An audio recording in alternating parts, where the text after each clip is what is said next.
BDS loses to Cyclops. Still trying to process that, to be honest. But it is time for some Group D action. I'm super excited about the matchup that we have ahead. DarkZero versus Heroic. I'm Jackie Jing, in case you didn't figure that out. And I have figured out when we're live. There's a little red button on top of the camera. Demo, did you know that? Good to see all those years of esports has really helped. Yeah, you know, just figured that out. But I'm with Demo, who I adore, Ollie, one of my besties in the Siege scene. So happy to be with both of you. But how are we feeling about this matchup? I mean, we've already seen such a great day of Siege, so some enthusiasm, Demo, come on. I know that Demo isn't looking forward to this one as much as maybe some people out there. I'm quite looking forward to it, I'll be honest with you. Thank you. We've got DarkZero versus Heroic, and I mean, realistically, what are we to expect here? We've got DarkZero, we can talk about those guys all day. We've got Heroic, the trials and tribulations that this team has been through just to get here. There's a lot going on with this one. Yeah, there is so much to talk about here. But before we get into it, let's start with DarkZero. Take a look.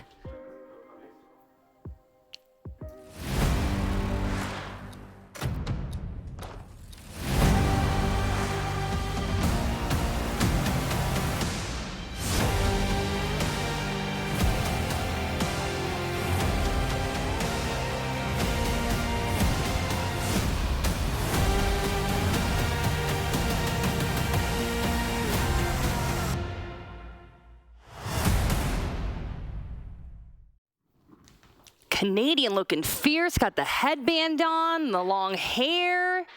Feeling it. I'm feeling that energy. They're ready to go. Right, Demo? I hope so. This is SI. Yes, I hope they are as well. But yeah, big day for DZ. Yes. You know, I think a lot of ups and downs for them during this year. Obviously, big high at the beginning, being able to win the first major, and then nothing really else after that. And it's a bit of a worry, I think, for me. I think for many people as well. You know, there was some great momentum going for DZ, but they never were able to carry it. Like, to be fair, I mean, even just what we've seen from BDS, it's once you're at the top, it's difficult to stay there. And obviously, I think Troy, he's been at the top multiple times in this game, and he has to go again now. He has to show that, you know, this is where he can maintain it for the year. And obviously go for the third hammer, because that's something that obviously Troy can go for. Yeah, that's a great point, actually. This team has a ton of experience, some veterans, Canadian, Skies, Ollie, so I mean, that's going to help out tremendously. It really is. They've got that nice balance now. They've got the balance that we sometimes look for in a team where they've got the rookies and they've got those veterans to sort of them guide them through the way. A little bit of a role switch up going on DZ now as well. Still got BDS on the mind, but a little bit of a role change going on DZ. Sky's actually moving to more of an IGL role. Canadian taking a little bit more of a backseat in that, and maybe just, you know, doing a little bit of mid-round calling or a bit of shot calling as and when. Try and keep him quiet. I don't know how that's going to go down. Sky's has fulfilled his role of Ash to Thermite. He's gone full circle. He's gone full circle. I think a lot of players do in the end if they stick around long enough. But that's roughly what you're going to be expecting there. And then obviously we've talked about a couple of the rookies coming in. We've obviously got Gav coming in from the Challenger League, a really sort of decorated Challenger League player as well by all accounts. He's best player in there. Cracking ratings in NACL, but this is now the big stage. Yeah, and definitely want to talk about Gav a little bit more. But first, let's see how DarkZero is feeling coming into SI. Take a listen, folks. My name's Troy.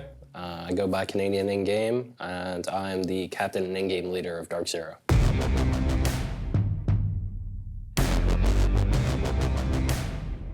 So we're in Group D. We have FaZe, M80, Heroic, and Secret. I think it's probably one of the tougher groups alongside Group A. We're excited to play some good teams. I come into every event, you know, not like a placement expectation or anything like that. I guess as time goes on, I like to see it as I would like our placement to improve. The team I'm looking forward to playing the most, and I'll go with a team from our group, is probably FaZe, just because we got eliminated by them last SI and would like another go at it. Quick message to all the other teams at the event. Let's go out there, let's have some fun, let's play some good Siege, and let's put on a show.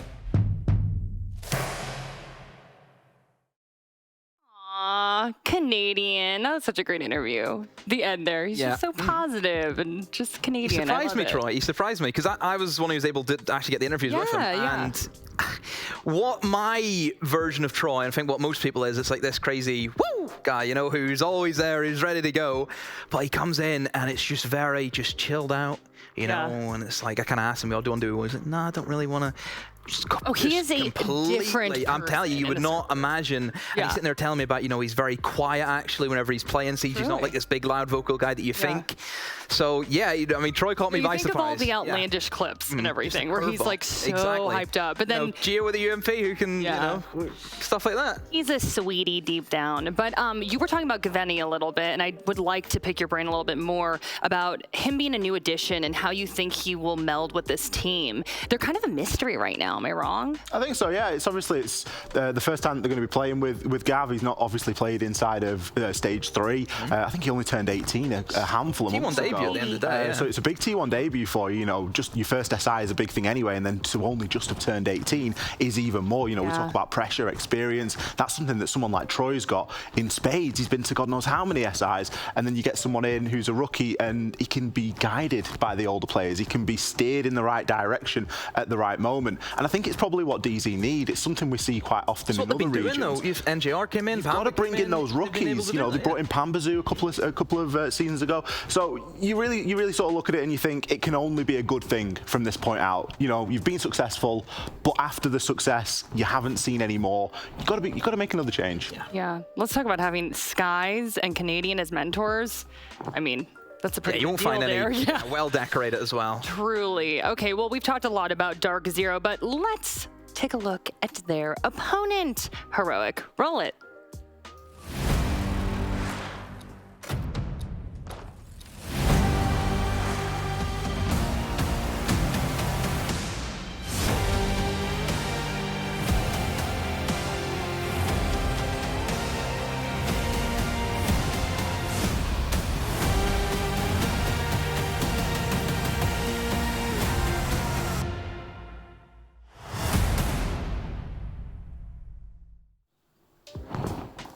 Okay, loving these team videos, the intensity here. But let's talk about Heroic for sure.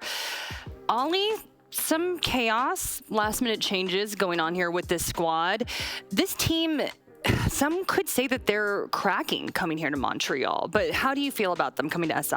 I mean, we can't seem to get away from this team demo.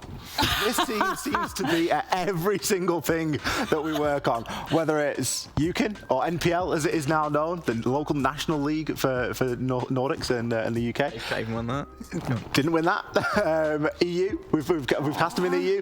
Jokes aside, we do like a bit of Heroic. We've seen them play at many different levels now as well, which is also a little bit of a benefit when you start to think about a team coming into a competition like this and how they're going to approach it. But they haven't had the easiest ride demo. They've not had the easiest journey here. Obviously, Oscar was meant to be in on the roster. Last minute subbed out for Sloth, who was put as a benched player, but was still on the active and available roster. So they're not going to be here at their full force. You can't really make that assumption. Sloth's been off the team for a good amount of time now, and him coming back in, is it going to be a bit refreshing? Is it going to be hard to work with? We need to see these things. Yeah, it hasn't been what Heroic wanted. Obviously, Heroic made the classic 2 changes they always seem to go for after every split. It didn't get the man that they wanted because of issues that they had, but they have to work with it. Like you mentioned before, they could only really get Sloth between Sloth, or they could have went with Murat, and I personally would have went for Murat. Anyone unfamiliar with Murat is Mr. Officer, obviously. Demo's on first names basis. We all know who Murat is. He's on a first name basis. Don't be silly. But, it's maybe not what they expected. Maybe it's something that, it wasn't what you envisioned, your future would be like. What I've kind of went through, I suppose, with this. What are you talking about? At the end of it, it actually might work out pretty well. Okay. Yes, a lot of their minds, we can say the least there. But let's go into their minds and take a look at this interview. Roll the tape.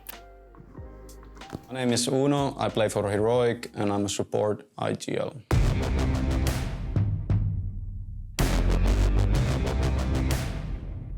Our group D, we have DarkZero, FaZe, Secret, and M80. I think we have a good group. I'm looking forward to play all of them. The year being for Heroic was good at the start. We started really strong, then had a little bit bumpy ride on stage 2. We made some roster changes into stage 3, and now looking forward to see what we can do. The preparation for this SI was really good. Everything was going well. Then unfortunately, one of our players couldn't come. We had to get a sub slot to come in, but I'm still confident that we can do what we've been preparing for. I think we are actually more dangerous than people think, so I have good expectations for us. The team I'm looking forward to play against the most is obviously DarkZero. They beat us in Charlotte Major, so I wanna have a revenge. For all the teams, I don't wish you any luck.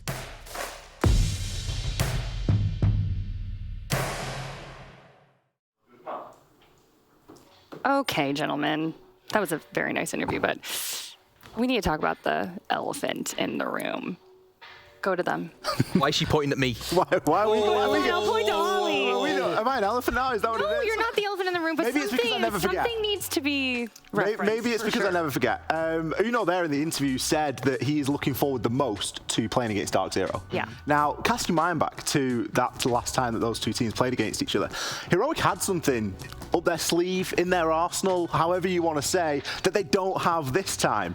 They had Benja, and of course they have since lost Benja to G2, and we all know how much of a big impact player Benja can be. I think that puts even more pressure today on the players that have filled his space. It just feels as though now, like, you've lost that superhero. Benja was the guy who dragged this team from the mud for the past year. Nobody can doubt that. You know, Benja, the stats he put up was incredible. Now I think the shoes to fill, Jum, I think it has to be Jum. Jum's the next player that you look at who is in that same category of Benja, just a track player, isn't he? And yeah, a lot of pressure on Heroic, and well, I think the maps is probably a good place to start to see how much they're actually cracking under pressure, I guess. That border pick. It's a bold pick. It worries me because it's a very bold pick. Then again, I think you look at the team that Heroic have, right? It's not going to be the flashy strats where you're seeing, you know, this well-dialed-in coordinated team. It is going to have to be budget. You know, it's going to be your basic B-Tech street stuff that they're running with. Border, you have to remember, Border's a simple map to play. If you can get a couple of good pocket rushes and you've ran over them a few times, you can cheese some rounds in. And I think really for Heroic, again, you're looking just to catch DZ by surprise. Okay, really quick predictions. You got one word. Go. Ollie, who's winning? Say the viewers. Well, if I've only got one word, I can only say Heroic, because DarkZero's 2 words. You know what I meant. How dare you? How dare he? Okay, you get 1 or 2 words. Oh, no, I don't do predictions on this desk. Excuse me? No, I think it's going to go. I don't. Really? I think it's going to go to 3 maps. Okay. I'll give you that. I think it's 3 maps. Okay, Yeah. okay. So Ollie giving me a prediction. I'll know after the first round. You're in trouble. I'll know after the first round. Wait till we go to break. I will You're know in after the trouble. first. I'm going to send it over to Intero and Pengu. Come here, demo, and show you. How dare you do that to me? Just kidding. Love you. I was like, what am I hearing? What wonderful words to sign off their surely not acrimonious desk segment that they had. It was a bit of back and forth there between everybody, really. You know what it was? It was scarce love. Nice. Good one. Insider joke from earlier. Love it. Just in case you didn't catch it. This is a Group D matchup happening in front of our eyes. DZ won a major last year. Heroic went into that major, if you recall, as one of the presumptive favorites. But travel issues completely demolished the roster of Heroic mentally before the tournament started. Absolutely. Yeah. A harrowing journey to get to Charlotte. And then they just didn't perform up to snuff. They made their way into the qualifiers, and now they're here, and they're ready to take on one of the best of North America. We didn't do an NA finals like EU did, so we don't actually have a proper lay of the land as to which team was the best to come out of North America. But when we did have the NA finals, what was Sonics and DarkZero in the finals? So, I mean, I suppose if you go all the way back a year ago, you could turn around and say, well, DarkZero has some credibility when it comes to being the best in NA.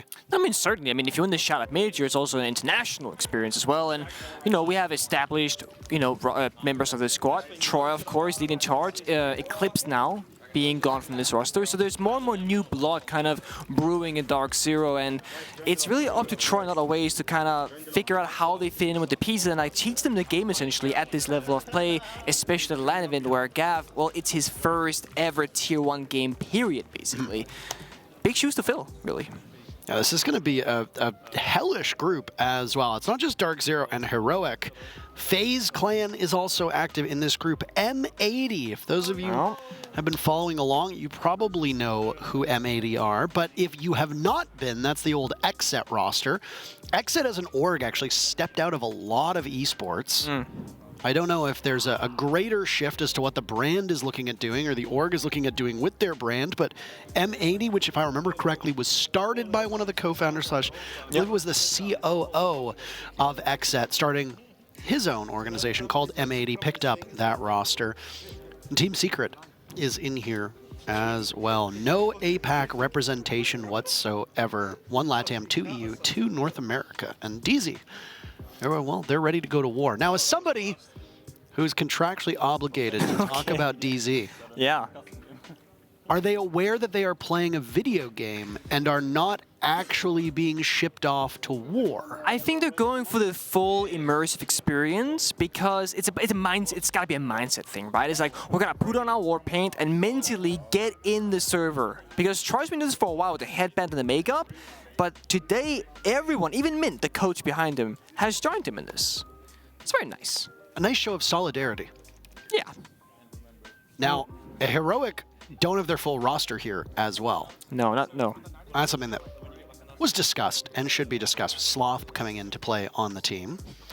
I do wonder that when there are travel issues, whether it be in Charlotte or here, whether they're, ESTA or ETA or whatever I think it's officially called, or there's visa issues, what is the mindset of a team? That's the curious thing. Poll results quite definitive, by the way, as we speculate about what Heroic are thinking about. Border being a map numero uno. Not the player, but the number, yeah. 75% of you, by the way, thought that DarkZero would prevail over Heroic. Who's first ban? DarkZero starting on defense. They ban Osa. Oh, okay. Osa on border. So Osa, of course, is an operator that can be brought on border and most, if not all, bombs that attacks, but it's not an operator that we see getting banned that frequently across most maps, besides Bank, perhaps, in this case. Ying, however, completely different story. Almost banned across, pretty much across all maps, against and to most teams, because most people can run her these days. Whereas if you go back 2 years in the past, it was only very few teams that actually were bringing this operator consistently. And Solace! I did say this earlier in our first cast that as this tournament will progress, we will see more and more Solace ban. I'm sure of it, because of just how strong that operator can be. And Asami is that other operator in that same conversation in defense, where they can really define these rounds. They're both gone. If you've watched all of the matches today on not just our stream, but also our companion stream over on B, not quite so much of a companion stream, I suppose more of a sister stream, there have been quite a wide amount of diversity in these operator bans. A lot of them have been target bans towards their opponents. You and I saw that in our Wolves M&M matchup earlier on. You also might be a bit confused by Heroic's logo. They did announce a rebrand just a couple days/weeks ago. Yeah. So their old logo is present in the game. You will see it on weapon skins. You will see it in that operator calling card. That's not what they go by anymore. It's I suppose, a simplified version of Heroic. But the one thing that does remain is that the mask/main portion of the logo still looks like an H. Yeah, it's still recognizable for what it was before, which I think is probably the best way to go about these kind of rebrands, because it can be hard to keep track of what org you're actually looking at sometimes. So I will say kudos. I've seen significantly worse changes in the last couple of years in esports. Obviously not looking to drag any esports orgs. Of course not. Or what we would It's say. a personal opinion, right? You know who did have a really good rebrand was G2, actually. Oh, you mean gamers too? Well, I mean, they had the samurai logo and then they simplified it. No, they did. And I think that the simplification of it was quite nice. All right, well, let's get underway with our very first round here. That is not Uno, that is Troy Canadian. That is true. Good information game, though. Of course, if you can get these deep drones in the prep phase in toward the bomb set itself, you have a massive piece of information to leverage against your opponent, because you don't need to go through the door in towards your opponent. You'll just have it right behind them, and it's difficult to be found out, especially with Solace being banned off the board. You don't have that luxury of finding information that is already snuck past you. It's going to be an extended defense from DarkZero, holding onto CCTV. And you got to hold on to this for your dear life, because once you're in this forward aggressive position, you're not going to get out. Oh, are we about to see a run out from Pambazoo? Yes, we do. It does not go anywhere, though, unfortunately for our dear friend Pamba. Wall blown open, and Canadian gets the very first pick on to Sloth. Sloth standing in on this team as there were some travel issues / I suppose visa issues, if you want to call them that, for Heroic. Panba's still holding on, and honestly, Heroic rather, are just tossing grenades from below, not really applying any real pressure with manpower. It's all kind of phantom pressure onto Panba. He can hold on for now. Doesn't have to move yet because the grenades have been spent. We can stand still in this corner. Wasting a lot of time. Noodle now in position to engage, but unable to hit shots. Pamba losing out on some HP. Noodle ending up getting the kill either way, and looked for more, but Canadian gets his second. Excellently done. NJR from far away, the pitter-patter of Frost's gun will be the undoing of Heroic, leaving both Grizzly and Uno left to contend. They know there's a Frost on the board, so you have to be very wary of those Frost mats. Not every team today has had that same success. No, tend to get stuck sometimes in those mats. You jump through a window.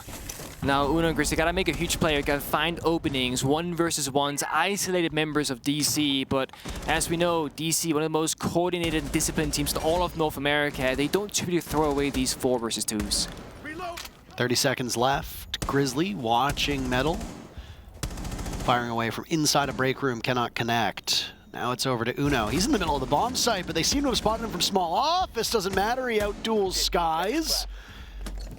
Imminently winnable right now for Heroic as Uno gets the diffuser down. Canadian getting softened up in the process, but there goes Grizzly.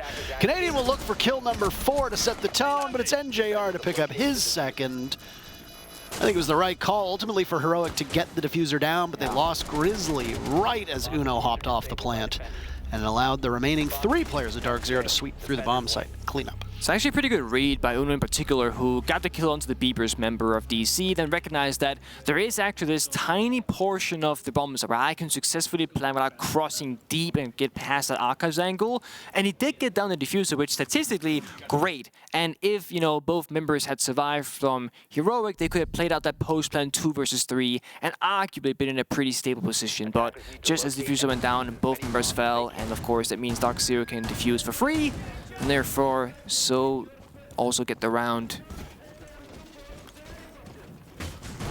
I mean, really the big issue was the entry from Heroic. It took way too long. He focused on Pambazoo and the way that he was playing inside of security, wasting so much time killing drones. I mean, when you leave a Solus on the board, that's exactly the way that we see teams use her now, but I guess you don't need that. DZ just looked a little bit sharpened, and again, I don't want to call out Sloth because Sloth is obviously a pro-level caliber player. He's been here before, but to just come right in and try to fit into this roster, that's tough. And we've never really seen teams succeed even close to the same level when they've had to make an immediate last-second roster change. I mean, it makes sense. It's I think the most successful kind of stand-in performances that we've seen across, you know, the entire history of Siege is when you just get in a player and you just let him be your +1, right? You don't try to fit him into what you had originally planned. You just say, you have to play this particular role or operator, or maybe just give them as much freedom as possible, let them pop off and do their thing, and then you 4 members can play orchestrated, right? Empire, back in their prime, they had that same style where they played a 4-man strat plus joystick. And joystick could just do whatever he wants to do in defense. And it worked so well for them back then. Of course, meta games, the way you play the strats every single round, they change with time.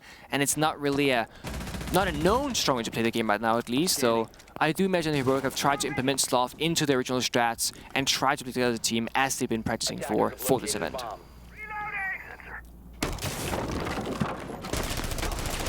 Sloth opening things up, but DZ not quite holding the top floor the same way that some teams like to. Heroic actually have decent map control at this exact moment. Not really being contested. I mean, they have good map control, but yeah, I mean, considering the fact that no one's challenging them whatsoever up above, it's not really the greatest of paces here. Doom does find Skies, that's kind of off the board. Those Nature Claws hopefully were all put down before he fell to the ground. And there is going to be this destruction from below, right? Canadian and Gav, both with a C4 each in hand, both have just been spent with 0 success rate. That's going to be DarkZero's biggest kind of thorn that they wanted to hit in the side of Heroic. That's been spent. Now they've lost all of top floor control, and the horizontal level itself is slowly fading away as well. DZ have lost Skies, and now Canadian is gone, or at least in a position where he will need to be recovered. So Toxic Gas will continue to go out. Whether Canadian will be able to get picked back up is anybody's guess. Oh, that one is a bit ugly, but it still works. Gaveni decides to push into Sloth. Nothing can be found of it. These are relatively easy kills from Heroic. Canadian still bleeding out, leaving just Panbazoo and NJR to go up against Heroic in much greater numbers, doubling up on them at this point. Now it's NJR softened up by some gunfire. Canadian will not be retrieved. At this point, he's effectively a human drone. Panbazoo has so much work to be done. He catches one through the opening, and two, he actually drops them both. A third could be there, and a fourth, no, it's not to be found. NJR is the last man standing, and he needs to choose correctly, but he gets jumped on by Grizzly. Oh, that came so close to Heroic getting caught off guard by the rat plays of DarkZero. But ultimately, Heroic come out on top, and a big part of that were the early kills. Skies and Canadian not being available for the action, that set up Heroic in much better shape. I mean, Panba almost just clutched around outright with a 4K within 2 seconds, and if NGR had just a little bit more HP left on his bar, he might have had that, because both members of Heroic were less than 30% HP, and with SMG in hand, that is such a winnable position for you to be in, and time running oh so low as well in your favor. And I mean, Heroic had a really nice way to approach that round, right? You take a buff, avoid the C4s, both of those succeed. You even get the opening kill to make matters even worse. And once the C4s are gone, the threat from below, it fades with it. Then you start sledging the floor into workshop and servers, as you also take it horizontally below inside of ventilation, and you can clear it one layer at a time until eventually you're knocking down the walls to the bomb side. And the only thing you really gotta do right now on the attacking side of Border is kind of win a couple of gunfights and get the ball rolling. Demo touched upon this in the desk segment before the game started. Border is a relatively straightforward and simple map. Sure, there are strategical points to it like any other map, but it's almost like the new Coastline in a sense, where gun skill and raw mechanical skill can get you extremely far on this map, unlike others, or at least in comparison to others. And we see Heroic, they're keeping up the pace, trying to get aggressive, looking for these openings. It seemed like they thought someone was hiding down in Stockroom with how they were interclearing that room. Now they've gotten this small piece of the map. The question now is, are you going to go horizontally or vertically? That's always the question about Border. June playing inside of jail. Two of them now inside of jail as EE1D goes out, and we see the pulsating drone from above.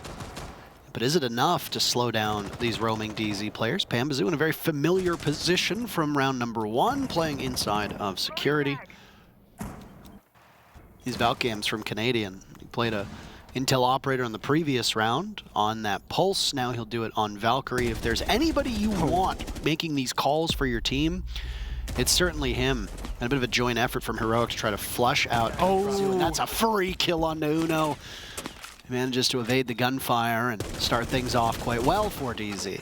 I'm not gonna lie, they had the yellow ping on the member of DC inside of security, and Slav tries to go to the floor bang instead of just going for the nade, or maybe it's a different member at least. You could have just, you know, waited 2 seconds, get the grenade, maybe get a kill and injure, but instead with that floor bang, it gives away the fact that you know where they are, and they get away scot-free. Bit of value lost. And now they lose Uno as well in that rappel. That's gonna suck, especially it's the only heartbeat on the board. Heroic just trying to test for reflexes now. A nice shot from Joom on the Canadian. The Valk decides to go for it. How does Joom do this? Right now in the middle of the bomb site, by the way. Kaveni is down. Sloth finds yet another kill for Heroic. Skies and Panbazoo the last two left. On the previous round, Heroic were quick to get into the bomb site. They've done it yet again. A minute to go on Pamba's return. It's greeted quite unceremoniously. Skies from above with one, but they know he needs to drop. Tough proposition. Dancing around the nades from below. 3 players from Heroic to be found. Diffuser in the hands of Noodle. Good time as ever for it to get planted. And a single shot from the Bailiff is enough to scare Heroic off of the Diffuser. But they've got ample time. 30 seconds left, and Noodle will give it another go. Skies knows it again. The cams are there. One body from Heroic dispatched upstairs. Gets Skies' attention long enough for the Diffuser to go down. But both Noodle and Joom are long gone. One guarding the single shot. Skies knows it. He's been so miraculous before in clutches. And he sees the legs of Hume just get out of there. Shots from June will go ring on in. Noodle as well, both using the same gun. Onto the diffuser, Skies goes. Plenty of time, bait them out. How good are your ears? He's halfway, but Noodle's there to seal the deal. Valiant effort from Skies, but again, same as the round before it.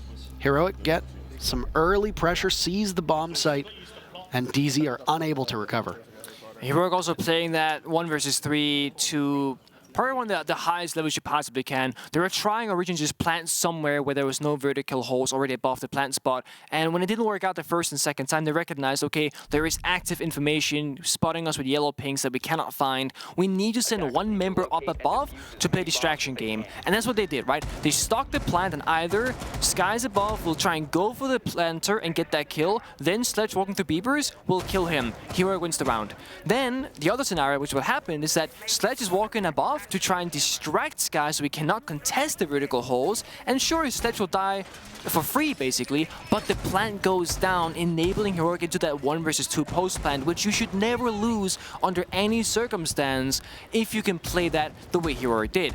2 members on 2 very opposite sides of the map, and the second that Skies will start defusing, you either sacrifice 1 member to burn down the clock, or you just walk in with 2 members and take that 2 versus 1 gunfight. Either way, Skies had to have a miracle happen to have any chance to win that with how Heroic played it out. It's well done by them, and it's going to give Heroic the lead here, 2-1 in terms of round score. It's going to kind of reset things up for us. We're going to go back where things started off on that top floor Armory bomb site defense, where, well, DC, it looks like they're going to do that same kind of approach. Pambasu playing aggressive and front and forward inside of security. Heroic can choose to challenge Pambasu like last time, hopefully with more bodies this time, or go for that office kind of attack instead. First, before anything though, you should always destroy every single outside default camera, no matter what attack you're going for. It's just free information for your opponents. You want to keep them guessing, not like this round where DarkZero has a very good idea of what's going to be happening. They call him Gavin. Gavin? The pickup that I think, unless you watch a lot of amateur Rainbow Six, might not be the most familiar with, but to a lot of people, NJR was pulled out of obscurity. Oh yeah.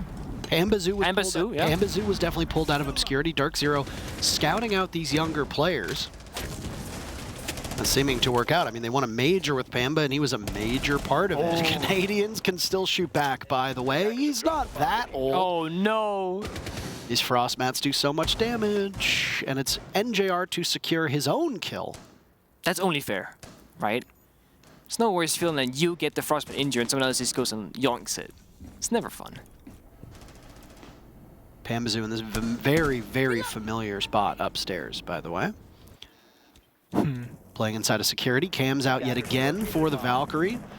Giving information, and you can see in the bottom left-hand side of your screen, Canadian talking away. Not the best start for Gavin. He's currently sitting at 0-3. You lost NJR as well after he secured the kill from the Frost Mat. A 3v3. These teams will trade blows, but DZ's numbers getting narrowed down. Nitro Cell goes off. Nicely tossed by Canadian. He's going to do it all himself. Choom with diffuser down. Doesn't finish it off. Skies gets caught as it's Joom off of the diffuse.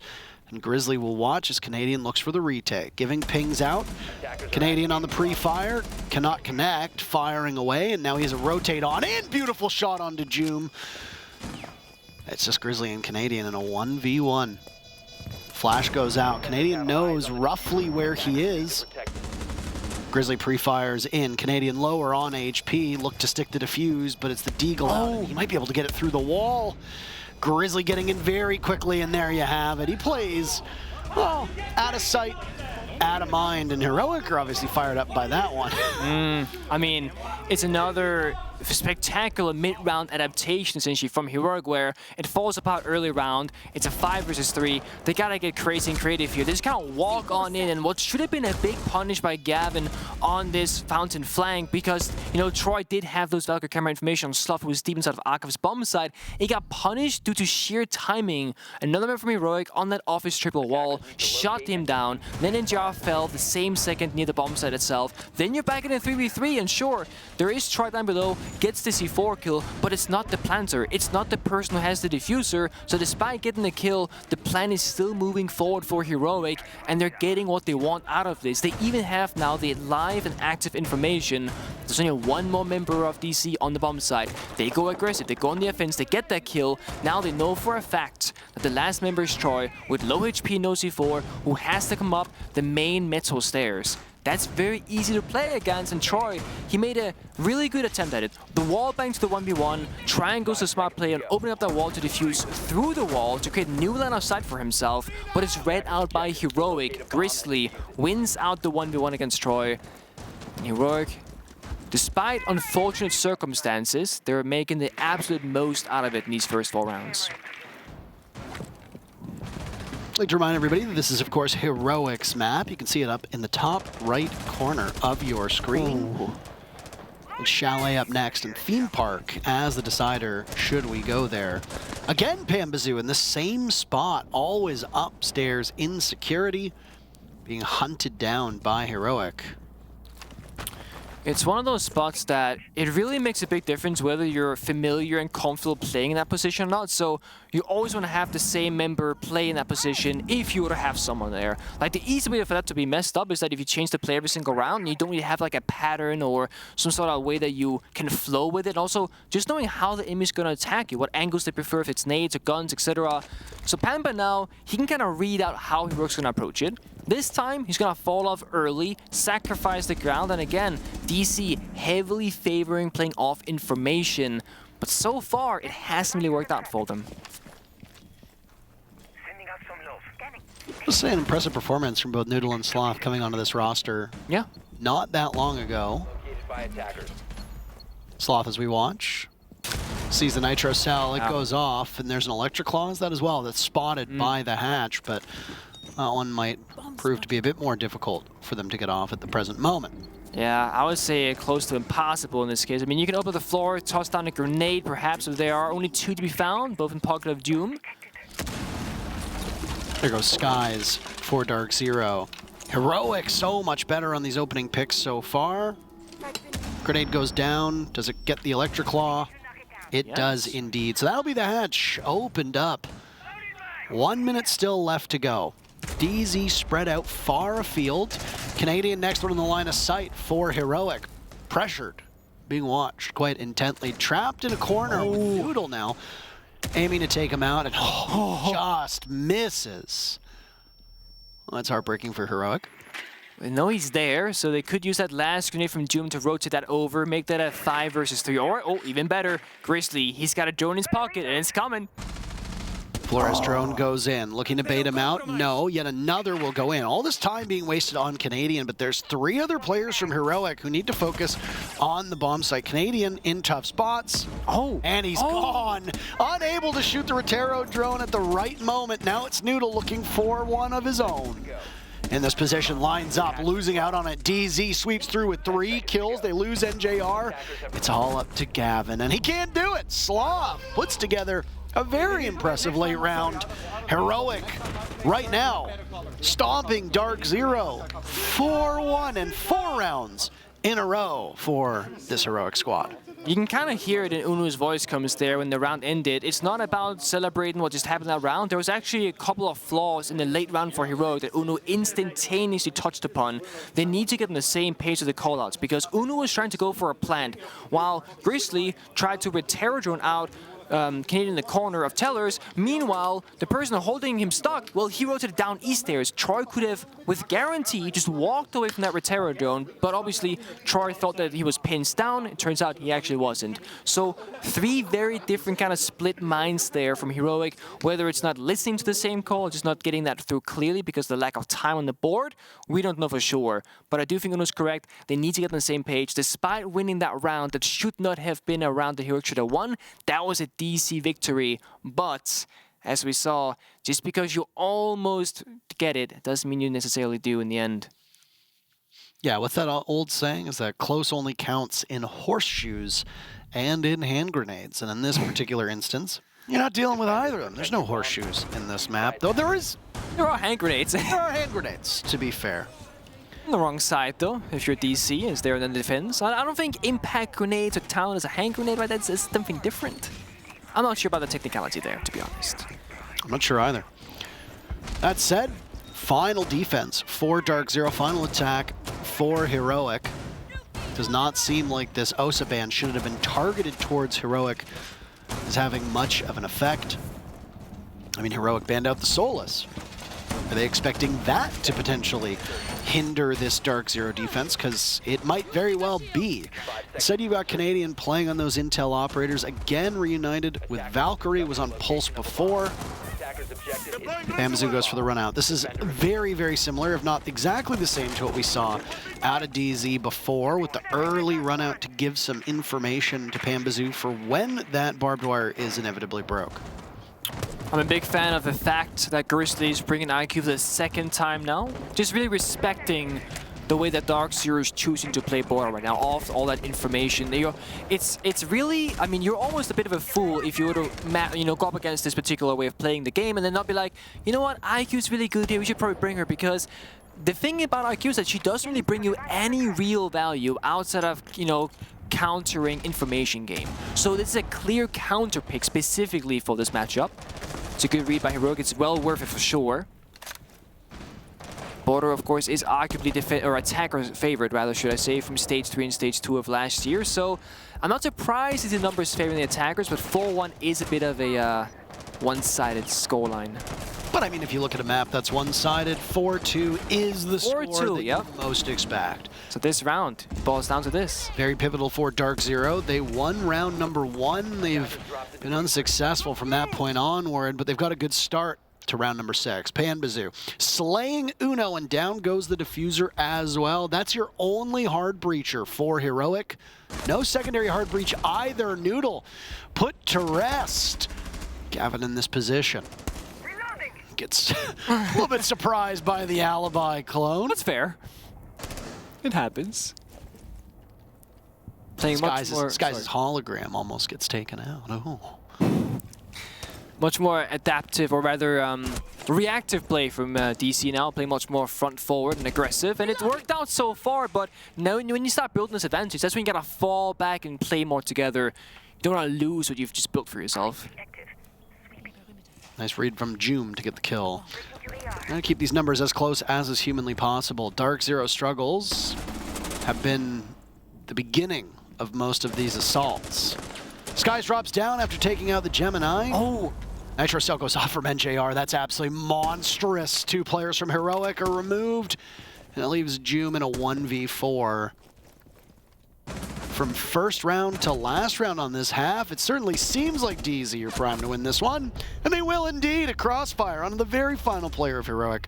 Joom unable to do more than get a single kill.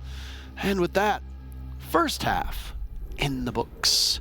And it was the 4-2 scoreline, so the numbers aren't too bad now after all. And just to remind you that, so in the interview that we saw with Uno, he spoke about how he wants to play against DarkZero because they fought them in Charlotte, and of course we all know that DarkZero beat Heroic twice there. And one of those matchups was actually on Border. It was a 7-5 victory in favor of DarkZero, so a relatively close game of, or actually, in fact, a very close game of Border. And this, now the side swapping, could take that same kind of shape. The big thing to watch now is how differently will Heroic play the defense compared to DarkZero. Because out on Border, there's not that many different ways to attack, really. It really comes down to very small details and fundamentals and whether, go for east side or west side. But fundamentally, they're going to be very similar. Defending, however, we're seeing Bandit Mirror Duck opening round. That's much different from the, the Capcan, Valkyrie, Oryx that we saw from DarkZero, for example. So off the rip, a completely different setup on defense, which will need a completely different answer on the attack. Attackers are moving out. Shall we do the first half? Let's do the first half. The tale of the tapes. Go through exactly what happened through those 6 rounds. DarkZero winning rounds 1 and 6. They started the first half of the victory. They end the first half of the victory. That's a big old Heroic sandwich in the middle. And they're the meat. 4 rounds in a row, during which they got the diffuser down and got the opening pick. 3 of those 4 rounds. Impressive stuff. Both teams getting that first blood half of the time. But in terms of objective play, Heroic proving to be successful. Though DZ did get the counter disable in round number 1. Nice site rotation as well from DarkZero. A lot of plans going down from Heroic, of course. And even some that were very close to going down, but didn't quite get there in the end. 3, I count. Almost a 4th total. And Heroic having a pretty decent time, just kind of sitting around right now. DarkZero scouting out the land, figuring out what the setup looks like, and where a weakness might be found. Because they haven't yet chosen that west or east side attack just yet. It's going to be east stairs, you know, default camera takedown, setup information. Are we going to focus on security here, or are we going to just leave that on the side? So far, DC, they're hovering towards the office side of the map. Uno has that aggressive window on the armory side. It can be hard to peel off with the rework. The soft floor is no longer soft. Oh, nice shot by Noom onto Skies. And a second for Joom, as there goes the Nitro Cell, but it misses Panba by... Well, it might have still been indoors, but missed by enough. Let's put it that way. And yeah, it was still indoors. Close call indeed. Still, of course, man count advantage. And this right here is going to be the most difficult. Who is that on the ground? That is Grizzly. Okay, this man is fighting for his dear life. Oh, and he ends up taking down one. Still on his belly, still in the same position, still fighting for his life.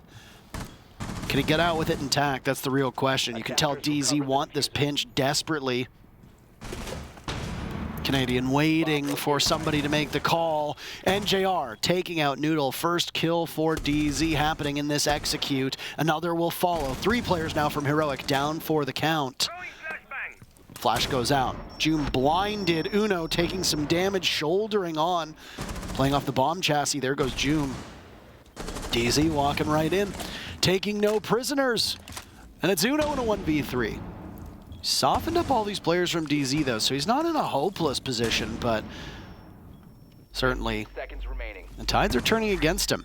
And there's a Rotero drone that will stop him from getting out of that doorway. Shrewd placement of the drone. Nitrocell goes out, doesn't catch anybody. Clock begins to tick down as DarkZero have got the diffuser on the ground successfully and are now out of the building for the most part. Uno posted up at beepers. And right as I say that, you hear the beeping. Through the soft wall of Fountain, Uno takes even more damage. This is death by 1,000 cuts, Nick. Oh, yeah. Just losing HP little by little until Pamazoo puts him in the ground. DZ win their very first attack. They won the first round when they were on defense. Now they win the first round while they're on attack. And they're only a single round behind Heroic as they've won 2 in a row. I think it's worth noting just how much work Troy put into that round, because while the main execute was happening inside that office where Grizzly was fighting for his dear life on the ground, where 3 members of DC was trying to get rid of him, Grizzly trades 1 for 1. He succeeds in that position. While that's ongoing, Canadian snuck into Archives undetected and essentially gets 1 kill into Fountain, cuts off the entire bomb set rotation. No one can leave or go into Archives, and Uno is stuck deep in Armory, just kind of keeping tabs on that side, and it bought so much space for DarkZero, and they acted well upon it, and they shut down that entire half of the map, and Uno is left being rather defenseless inside of Armory. Had that C4 the entire time, without the information of where Troy was earlier on, couldn't use it to stop him from achieving what he did. It's a 3-4 scoreline, and it feels really good to be an attack on border. That's where every single team wants to be. Right now it's Heroic because the fight for their life of defense, just like DarkZero, just tried their very hardest, and they got 2 rounds out of 6. Forgive me if I'm wrong here for my understanding of how the map ban pick phase works, but Heroic picked this map, so would DC not have opted to start on defense? Yeah, if you pick the map, then the opposition... No, well, yeah. Right, but then why would they not opt for it? I mean, so the biggest thing about starting... Hold on a second here. Spawn peek. Gavin had that sensor out. Okay. He seemed to have a good beat on where Uno was, and yet Sky still died for it. Attackers recovered the That's not great. Those logic bombs are no more. Secondary gadgets as well removed from Skies. It's not ideal. I mean, when it comes down to starting sides, I mean, the only other logical approach to this is that the operator bans, right? If you want to have the opposition start banning out an attack or defender, then you can make your choice off that. let's say that DarkZero, they want to see what heroic's going to ban first, then they can counter afterwards. It's something that is typically done on Clubhouse, where if they ban the Thatcher, we ban the Maverick back when that was the meta, and you create this like, oh, it's hard to breach now scenario. Now we got secondary MPs. So it's not as strong these days because there are so many different solutions to these problems now. We got the Gaunt 6 on attack, secondary MPs. We got, for example, Oster Shields that's banned in this matchup.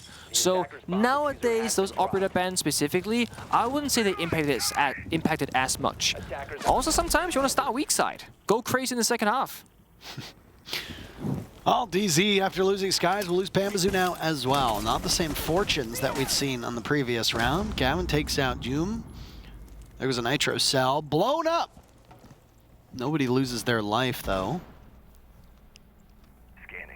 It's like both these teams have brand new additions to the roster that are coming in with very minimal experience playing alongside these players. So it really is a test of wills to see who is the most experienced. But there's a lot of teams that made roster moves before SI. I mean, Sonic's made a roster move by picking up Citizen, and it paid off. Look at how they did earlier today. Oh, sorry, spoilers. Canadians in the middle of the bomb site, by the way, with 50 seconds left. He has just crouched walked his way in while the rest of DZ are upstairs. They're very busy hunting rabbits. Canadian sees that there's nobody up there, so what does he do? He decides to join the rest of his team, and every single remaining player of DZ gets 1 kill. That means Heroic goes from 4 to 1. Grizzly will sit alone. I stand alone. He's got the Vector in his hand, so enough firepower to chew through a full enemy. Problem is, you gotta reload. Diffuser in the hands of NJR. Being planted? No. DZ don't have information, but instead they dispatch Canadian upstairs. He's having one hell of a performance here so far. And there's always magic when Canadian is on home soil. DZ looked a little bit lost after going down into a 3v5, but those quick kills equalize things, and they ended up pulling out ahead.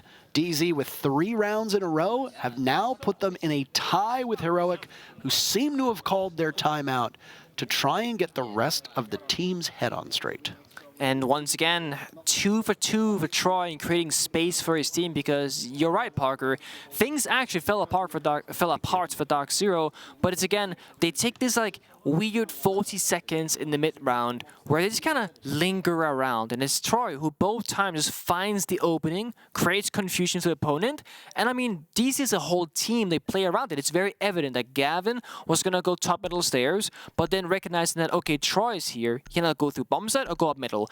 I have to go to double door fountain to office so that if Troy comes up middle, I'm not going to step on his toes and it's going to be a very obvious situation. Instead, we can spread out across multiple entry points. And it worked out great in their favor. They get top floor control, get those 2 kills, go back downstairs. They can try and set up the plant, and while that happens, just like Heroic did, they send 1 member up the Reapers, that was Troy, and the last 2 members are trying to organize the plant downstairs. If Troy loses the gunfight, bomb goes down. If Troy wins the gunfight, round victory immediately. There's no real way to lose. Both teams playing that 3v1 phenomenally on their attacking side. Attackers discovered the location of a bomb. Imagine you're Mr. Officer. What do you talk to the team about? Honestly, I could imagine there's going to be a little bit of frustration inside of Heroic, right? You're building up a lead, and we saw them in round number 5. After winning that round, it wasn't immediately like, woo, let's go, boys. Like, hands up, shakes, fist pumps, etc. It was like, guys, this was not right. We won the round, but this has to be fixed, etc. I can imagine Heroic is coming to this tournament with a bit of pressure on themselves. You know, they have had pretty high expectations throughout the entire year. Had a phenomenal stage 1 in EOL, and then just kind of honestly flopped both domestically and internationally, did not live up to the expectations, the hype. And I think Invitationals, I mean, this is that big one in the year where every team wants to show up, what everyone's working towards, and of course they have Sloth standing in. Thank you, Sloth, from on their behalf. That's possible for them, but they're not here under the best circumstances. I think there's going to be a bit of stress on their shoulders, and I think that most tactical timeouts, when you're having these kind of scenarios where things are slipping out of your hands, are going to be to bring it back down and be like, guys, round by round, let's get back into it. It's not over yet. It's also best of 3. We got miles to go.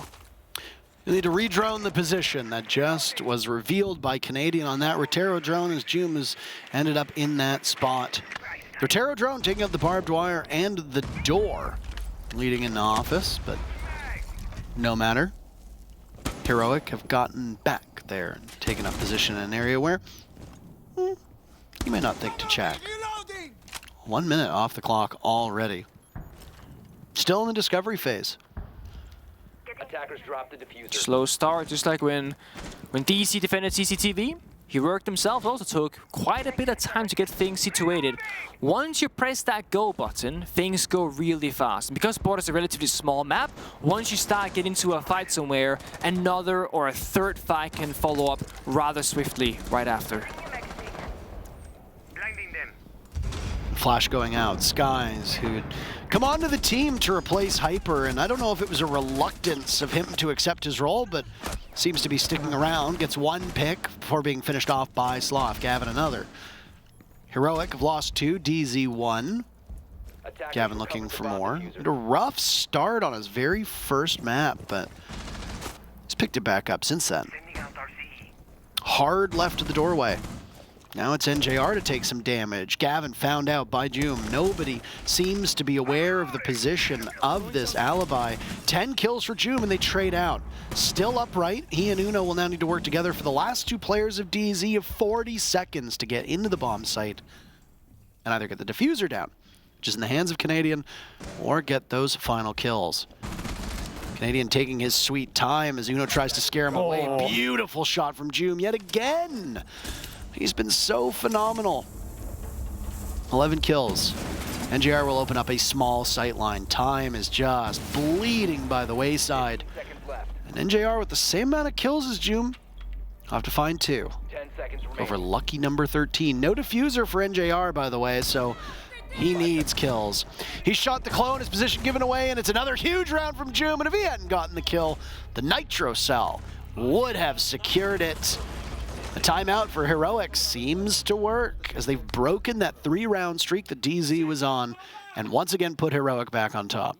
Yeah, if you watch the player cams, net 2 versus 2 as Troy walked up the middle stairs, you could see Unu's mouth just start really going and be like, there's a guy middle sneaking up, there's a guy middle sneaking up, like, hold my ankle right now, please. And Uno backs off, baits King to walk for by vaulting in that window, making that, audible cue. Then Joom, he has to cross, and they bait Canadian essentially into that unknown crossfire essentially. They make it a 2v1 instead, and that's where you thrive as a defending team. Uno playing safe below, and Joom can take the gunfight up above. Either way, they should come out on top in that scenario with such little time on the clock, and of course, no defuse in the hands of DarkZero. And the big question now comes, if DarkZero can no longer find these openings, specifically off the back of Canadian, they might need to change up their approach to these rounds. Now, bomb sites, they play out differently. We've seen Armory into Ventilation into Armory, and now Tellers from Heroic. And we haven't seen how DC will deal with this one just yet, but they are changing up their operators. Off the IQ onto more gunpowder essentially, and then also, worth noting, Finga being brought on the board. Finga's value as an operator got reduced significantly. She got a couple of nerfs, most notably the LMG nerf, of course, that happened, and she lost the grenades. So now you're playing flashbangs and you're playing the AR, which statistically isn't that bad weapon, but it's not the LMG, okay? It's not that good. But the adrenal surges were left untouched. You still heal, you still overheal, etc. You can still bolster your attack essentially and give yourself better odds. And we saw Heroic play Doc last round. They could heal themselves up if they got low. Finger on the board, now you can take more aggressive confrontations. As long as you don't suffer a headshot, you're in a better position than your opponent.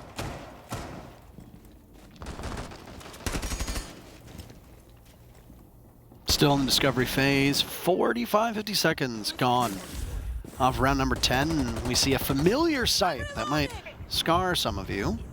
A Finka is on the board. And out goes an Adrenal Surge. DZ want to take advantage of that. You don't just want the Adrenal Surge to go off while every single player is outside of the building.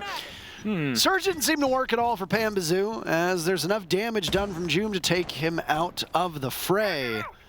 13 kills. Man, Joom is just racking it up at this point. He's been doing well as an individual player, and he didn't have like the fastest start when he joined, but he's certainly ramping up now with time. And I mean, NTR, you jump in, you spend all your bullets into the wall, and you're gonna get shut down right after. That's a tough one to try and achieve. Skies and Canadian against the entirety of Heroic. Joom has taken a bit of damage, and it's only from the dash of Oryx breaking through a wall. Noodle engaged in a gunfight. That's about it. So, time for DZ timeout.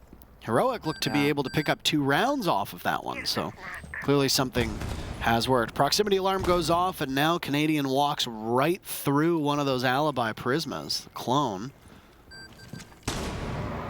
Oh, Canadian taking even more damage. The DMR not enough. Traded out. Sloth gets him.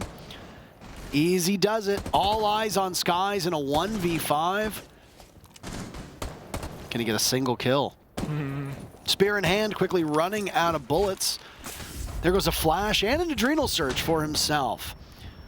Well, this is an act of desperation. 30 seconds left and Skies will drop. I mean, at this point, he even has to be aware that this is a hopeless endeavor. Heroic should move to match point, and will do so. The flawless round. Skies doesn't see Grizzly, who emerges from his slumber, his hibernation inside of the bathroom. And just like that, Heroic, 6-4. Feel like doing something stupid. If you feel being confident, do it. Don't think it's a match point. Yeah, so Uno is giving a very classic motivational speech right now, which is, it's about mentality of players and risk taking, right? Because when he basically said, I want you guys now to pretend that it's 0-0 scoreline. And if you want to take a stupid player risk, etc., it doesn't matter anymore than before because it's 0-0. And this is definitely a real thing, especially when you're playing with, you know, younger, more inexperienced players, which, if you look at Heroic, besides Slav and Grizzly, this is a very young roster, and even Slav and Grizzly don't go all that far back, right? So this specifically for someone like Noodle, someone like Doom, who are playing aggressively in front forward, they need to keep up this same kind of performance, even though it's match point, it's scary territory, right? Oh, if we mess up now, if I take this wrong risk, I might lose us the round. You cannot think like that. You can either play to win, or you can play to lose. And playing to win means still taking the risk when it's presented if you believe it's the right play. Whereas playing to lose is playing so scared and so passive because, oh no, if I may take this risk and I'm the one that loses out the gunfight, then oh, we might be worse off. So Uno trying to really hone it, you know, bring it home, saying, guys, this doesn't matter. It's just like the first opening round, which they lost. I mean, DarkZero won the first round, so technically he should have said it's 1-0. We're making, you know, we're racking up the 4 in a row, but that's besides the point. DZ must be very confident in their own abilities to bring this one back. Oh, that's a rush. It's going to be a rush strat. Yep. Look at that. You don't need a timeout, but oh, the fields of slaughter. Oh, now they know. Goodness. Nitro Cell goes out. Each team trades 1. Proximity alarm goes off. The pulse of Uno still looking for information, but Pambazoo will be able to take him down. Diffuser going down from Sky successfully. Grizzly can punish him. It's Sloth to get the kill, technically. But it still doesn't matter who's the one who gets it, as long as you walk away with it. DZ in the post plant. No more adrenal surges as Skies is gone, and Sloth can hop on the diffuser, but needs to be very concerned with Canadian. But he gets baited in by Grizzly, and NJR is to the rescue. Nobody touches the diffuser under my watch. 2v2. Time running out very quickly. DarkZero fighting to stay alive. Pamba watches one escape. Falls off of the diffuser, damage being done. NJR is down. Pambazoo will stop him in his tracks. No way to defuse in time. And it is indeed a Pamba party. And you are cordially invited to the coronation of DarkZero in that round as they push it to round 12 and are a single round away from securing overtime, which in and of itself is an accomplishment given the fact that this is Heroic's map. I mean, this certainly is, and I'm not gonna lie, the moment that, you know, Heroic realized there's like 3 or 4 members outside the main door, I thought it was gonna be a disaster if DarkZero continues the rush because they've been found out, and to make matters even worse, there are 2 members of Heroic above an armory with a C4 and a shotgun, and they planted in the default position right by the window drone hole, and somehow no one realized? That's a big question mark in my head at least. And sure, maybe the Lion charge scan were like, they didn't move because they want to, like, you know, not get spotted or whatever, but like, if they're going for a rush, they're gambling everything on that plant. They had nothing to really support it, and even got a warning like 3 seconds at a time, so a bit concerning there for Heroic. But DC, they really just went with it. They said, we're gonna rush, and even though things didn't work out initially, they stuck with their guts, and just like Uno said, pretend it's 0-0, right? If you see an opening, go for it. DC did exactly that. They saw an opportunity to rush when they're down 4-6 on match point, and said, even though we lost the opening kill, we're still gonna do it. And it worked out. They got rewarded for it. So very pivotal round for both of these teams involved. Heroics certainly don't want to go to overtime. Points are awarded based on how you finish a matchup. So if you win in regulation, you don't go to a third map, you're in good shape. Heroic lose this map and a third map is required, not ideal. Grenade getting ready to be tossed on in. It drops, but it's miles away from Grizzly. So Still posted up in the spot. All those nades tossed in, so little use, and it was because it got caught. I believe it got caught by the Wamai disc, but it is amidst all the noise. Quite hard to hear every little thing that comes through. Well, the question is, with those nades gone from the table, you still have Canadians' Retero drones on the Flores, but outside of that, all you got are 9 flashbangs. No smokes either. I would argue that... You make that seem like so little. No, I mean, 9 flashbangs. All you've got are 9 flashbangs. Yeah, but the value of each of those flashbangs is very small for this particular attack, right? Mirror windows, you can't flashbang off. I mean, you can kind of, but a smoke grenade would get you a lot more value here. So it comes down to gunplay most likely and coordination from DarkZero. This is going to be one of their most difficult rounds so far because strategically they don't have an easy way in. Was very wary about that position. Pamazoo dies yet again, but Gavin has his teammates back and can't do more than one. Noodle tucked away inside of security can make some serious noise. Not all that much quieter than the logic bomb ringing in his pocket, which will now settle down. No follow-up there is a bit puzzling to me, because Gavin was in, he got the initial kill, and if you got a trade there, then you're playing 2 versus 4 with pretty much full map control that you want or care about at least, but instead, it's a 3v4, and you don't have security in your hands. It's been given up now by Heroic. They've fallen off the air of the map because 45 seconds left, but now you gotta find another avenue in towards the bomb site because you haven't gained any significant ground. Posted up now. DZ are using those 9 flashbangs to good use, as you pointed out. And Grizzly's the one to suffer that fate. And cannot control the storm at all. Wastes the entire clip on Canadian, finds nothing for it, gets punished. DZ keeping this close. 3v3. 15 seconds remaining. Another flash goes out, but Skies is unable to punish Noodle, who's put in good work. And what the hell just happened? Heroic just killed all 3 of the remaining DZ players like that. 2 of them off screen. No comeback for the North American squad. Heroic get things done on their own map. 7-5. They needed that as well. I mean, their own map, taking regulation after a bit of a turmoil in that mid-round adaptation there. Looking good for them, but next one up is DarkZero's map choice. Not the start that Canadian nor the rest of his squad wants, and if you've been following him on social media, this seems to be the most amped up for an event he's been in quite a long time. But things go according to plan on map numero uno. Heroic picked border. They walk out with a 7-5 victory, but DZ still made it close. What awaits us on Chalet? That's DZ's pick. Can they bounce back and push us to a third map? Or will Heroic overcome the odds and take it 2-0? We'll find out in just a couple minutes. We got a break for you first.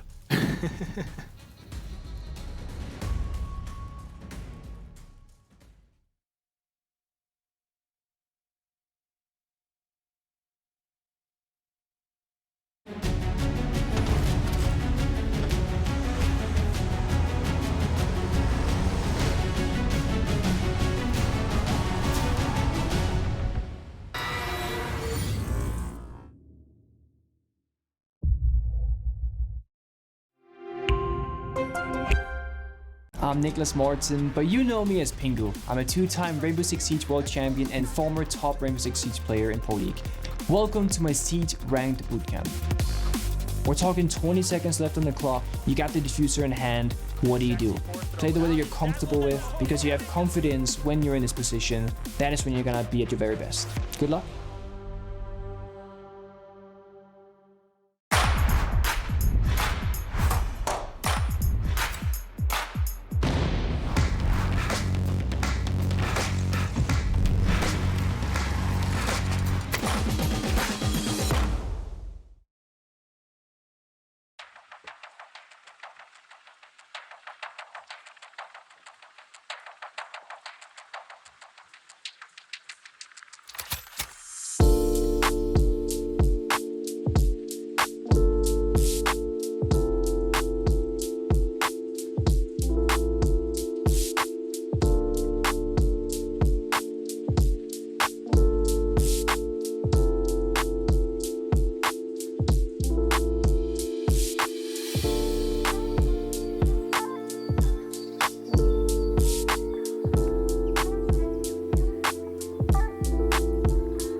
Well, when you go into a best of 3, you expect your opponents to win their map, and that's exactly what Heroic did. It wasn't always pretty, and it certainly wasn't easy. Nope. But 7-5 will get the job done. I mean, this matchup, both between the two teams and fans, it is one that they look at saying, this is actually a pretty good one. And it's hard to tell who's going to come out on top just off the rip. Now, last time these two teams played one another, it was at the Chalet Major, rather than DarkZero ended up winning that tournament entirely, and Heroic got sent home in groups, I believe. Now, the two maps that they played was a border game, 7-5 in favor of DarkZero. The second map, funny enough, is Chalet, where it was an 8-6 victory for DarkZero. And if you just missed out on that first map, I'm sorry to spoil it for you, but it was ... It was a border game. And the second map we're about to enter is going to be Chalet. So a complete one-to-one reimagination of what happened the first time around. And Heroic are looking to change what happens next, whereas DC want that path to continue into the future. Oh, absolutely. This is a tight group, and there's another matchup going on in it right now on our sister channel. For those of you that are curious, feel free to go in and tune over on twitch.tv/Bravos. We've got we got some of the replays up for you right now. Group D has M80 and is it FaZe Clan that are competing today. Team Secret having the day off. Team Secret, of course, coming in through the qualifiers. They were the last team, if I remember correctly, to qualify officially. Yes, correct. Like a week ago. Yeah, it was very recent. Yeah, Team Secret got in like a week prior, and that was it. And it's just welcome to the show. So here they are. That Team Secret organization has been around for a while with a varying roster, of course, and a lot of Team Secret alumni are actually here right now. 2 of whom are on Koi, if you will recall. One of whom was Alems, who's currently on BDS, who didn't, I'm not going to spoil it for you, but didn't exactly have the greatest day for BDS. The defending major champions, by the way. Major curse. That's the thing. Whenever you win a major event, you are doomed for the next one. You think so? It happened to Rogue. Happened to when EG. Also, there was one like when he got picked up by a big org. Like when EG got picked up from CTM, they had a rough one. What was it? Rogue they won. They faltered. Empire won. Then they faltered. G2 won, then they faltered. It happens. It's definitely a thing. We haven't seen like a back-to-back winner in a long time. I want to highlight one thing right now. Okay, what is that? Skies, historically, is really good on LAN. Okay. Really bad first map. Numbers, they prove that wrong right now. Right, and what I was going to ask you, Mr. Smarty Pants, if you'd let me finish, is what do you think it was? After looking at all 12 rounds that were played between these teams, what about Skies stood out to you as to why he was routinely overwhelmed by his opponents? I mean, one round he got spawn peaked, didn't even play the round, right? So I think he actually got particularly spawn peaked twice, if I'm not incorrect. One of them wasn't like a spawn peak, probably that early in the round. My point is, Skies' position on border as an individual player, like the role he plays for DarkZero, he's not really anywhere at any point, right? He's gonna sit up that early phase where you're joining in, taking map control, and then what happens? In DC, they have a really weird early round, things fall apart. Funny enough, Skies died more often than not in that first minute and a half, and then they had that mid-round miracle where Troy finds an opening. You know, they come through victorious in the round, but again, those two members they lose early. Skies was one of them. So I really don't think it was something on Sky specifically. Sure, he could have won more gunfights, you could have done a little bit better, you always can. But I think the way that he was just needed on border was not in a position where he really could flourish as a player. I think that's going to change for Chalet, to be honest.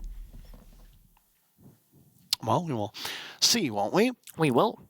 Very first ban is Flores. Now, DarkZero liked running that Flores an awful lot. Is that Heroic simply target banning the Flores out, or is there just a greater strategy that they're worried about involving Flores on Chalet? And that's the thing to keep in mind. This is a Chalet map. I was going to say, if you ban the Flores, it's often to make the enemy target ban the Asami, actually. Because if Flores is banned out on Chalet, and Asami's open, and you're starting defense, which is what Heroic's doing, you are in for a world of hurt. It is so difficult to take library, which you need for almost every single bomb set because the defense can extend over there, against Asami with no Flores. There's going to be key barriers constantly up. You can't deal with them. So my theory is the Flores ban was the force out and Asami ban. That's exactly what happened. Solus follows up, a trend we saw on border as well. These information operators and key operators on both border and Chalet are taken off the board. It's going to be a bit of a more like stable / vanilla Chalet game, which honestly, I don't know who that's going to favor in particular, but it's really anyone's game here.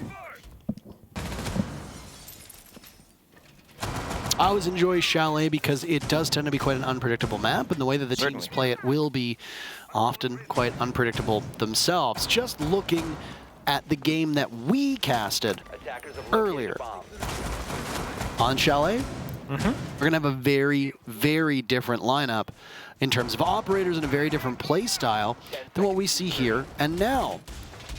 It was Twitch, Nook, Valk, and Castle who were banned out in the Chalet that you and I watched. That's it. Let's just ignore all the others. Okay. The only operator that's been banned both times is Nook. The rest, very different. And the way that this will be played out, with the Solus being a very important operator on a number of bomb sites, will fundamentally change the defense's approach to scouting for the attackers and maybe playing a bit more aggressively, whether they find an attacker on cams or a drone in a wayward spot. I mean, the thing about Solus is it just kind of changes how you play Siege on a very, very basic level, right? Droning next to a window. It's just a bad idea because if there's a Solus there and they have the gadget active, you'll just get window banged essentially, right? You'll just die. That happened in the match between W7M and Elevate, and like I think the opening game of today where you drone the wrong spot, you're gone. It takes time to adapt to those changes. With a simple operator release, just change everything you know about how to play the game on like a very core level, just like that. That is so cursed, by the way. Barry 9 extended barrel. I never thought I would see the day. Why are more teams running extended barrel? Well, the extended barrel got a flat 15% damage increase, so it's pretty good now. But it also has the recall of no barrel, which is more than any other barrel that is a barrel. So you have a little bit more recall. We do 15% more damage, whereas a silencer no longer reduces damage by 15%, so it's a normal damage, and you can be a little bit of a silent shooter. So every single barrel now has a personality. It's very cool. I like how I was just totally kidding, and you went off on it, but it's important to know these things and to share them. Serious man. There are people watching this thinking, why are pro players trolling with extended barrel at the Invitationals? Now they know. They're not trolling. They're just trying out the new cool thing. I mean, talk about the general understanding of the game, and there's a lot to be learned at this level. Canadian first to die, by the way. This will be a quick push in that is met swiftly by Heroic's weapons. DZ wanted to take up some ground a little bit closer to that bedroom office bomb site. Heroic stitched 3 kills in a row before it's broken by NJR. He removes Sloth from action. Noodle is also on a single point of HP. And Skies will enter through the basement. He's got the diffuser in hand. NJR is not too far behind. If they look to go up West Main, they'll be on a collision course with Joom, who's still playing this really tight angle. And they know they got the yellow ping information, so either you stand still with Joom and take the 1v1. Actually, Sky is not going to come there to help NJR. He's going to go for a different route with his shield in his direction. Down goes Skies. NJR in a 1v4. 15 seconds left. Didn't accomplish much at all. And you find a single kill. No, Joom still on that angle. Heroic win the very first round on Chalet. Hey, you can't say that on TV. You can't say swears. Don't say swears. You're not allowed to swear. So, just like Border, Chalet is also typically attacker favorite. And Master Bedroom as a bomb site is one of the lowest win rate for defenders across any map really that is a, quote-unquote commonly played bomb site. So winning that on the opening round for Heroic is a great look into this, right? Most teams, they start bar, then they go into basement, then they go into kitchen, then they go Master Bedroom, maybe once if ever. So, bit of a different approach here. It's gonna be a master into bar instead, and this we're gonna see that pretty stable setup where you play above inside of library. But the one difference here is that Heroic does not have a Sami, so library itself is not gonna be as easy to hold. And the very, very different thing is that there's no deployable shields at all in defense. Normally you play 2 deployable shields, 1 top loose stairs, 1 chimney position, as you see on the screen right now. Those are going to be completely bare. Both walls was library from chimney reinforced with a jammer on it. So this kind of tells me, watching, that Heroic's going for a very passive setup up top, just stalling for time and resources, and going to be playing proactively on the map on a bigger level, just taking gunfights. And look at their operators. Alibi, Mussy, Oryx, these operators that can take gunfights anywhere, anytime, any place really. Then you have, and it's over. Doom is dead, Gamic is open and kill, DC in a great position here to leverage this advantage further in the round. Scary stuff for Heroic because when you don't have a stable bomb site set up to hold a certain area of the map, you need your gun players alive to really have map control to work with. And you see this, Canadian will drone Solarium on the Jackal, can scan for feats. I was gonna say feetsies. Don't say that. He can look for roamers, if you will. Oh. And Heroic, I mean, they're instantaneously falling back. One member drops, C4 goes out, nothing is really landing for them. And sure, the jammers are gonna slow down DarkZero, but they're not gonna be a problem in the grand scheme of things because they're gonna build up this map control presence very quickly. Uno taking a lot of damage now. Now it's Sky's turn to take some damage here. Let's be on Sky's watch for today. One of the most experienced players competing at this entire event, in fact. Yeah, actually. And he's usually so good, as I've said before. Usually quite good, but not performing up to snuff. Canadian is waiting for Grizzly, waiting for his advance. But the Jackal will back away from a fight down in Wine. Half the round burned at this point. Canadian's still in this spot. Is he afraid that somebody's going to burst? I was going to say, he's looking at the cabinet the entire time. What's he think's happening over there? I mean, he's got a good read on it. He's close, but not getting a kill just yet. Pamba now the one to take some damage, but he exchanges all of that HP for a kill onto Sloth. This action is happening all over the menu, or all over the map. And it's pretty incredible. You got kills on the menu, my friend. DZ taking their lumps. Pambazoo flashing red. NJR flashing red. Gavin and Canadian are doing okay, but now Canadian is also flashing red. So winnable. A single point of damage, and there's a Nitro Cell in the back pocket of Grizzly that can very easily kill every remaining player. There's about 20 HP combined on the 3 players from DZ, but it continues to fall away. Heroic doing okay. Canadian can't shoot back. NJR goes in. A huge round from Uno. And Heroic go up 2-0. Also, if there's any individual player who needed that kind of round, it's Uno. He plays supportive operators, often finding himself droning, holding angles, IGLing for his team, leading those young players forward. And Uno has spoken about in numerous interviews that when he starts, when he becomes the IGL of the team, basically calling all the shots, communicating a lot, he always suffers, in his personal performance because he's not a native English speaker. He's from Finland. And as you see from his interviews, it's not always easy to get your train of thought across, especially when you're in the midst of a round, also trying to play, shoot back, have a fast reaction time, etc. And Uno is basically saying, I will suffer individually for the greater good of the team. And that often means a poor scoreline. And even those experienced players, Troy Canadian, someone like Uno, someone like Skies, when you're going 0-5. It can be hard to mentally deal with when it happens all the time. And you start doubting yourself and your worth as a player. Uno right now, just in 2 rounds, up 5-0 scoreline, had a monstrous round number 2 on Chalet, and leading his team at the same time.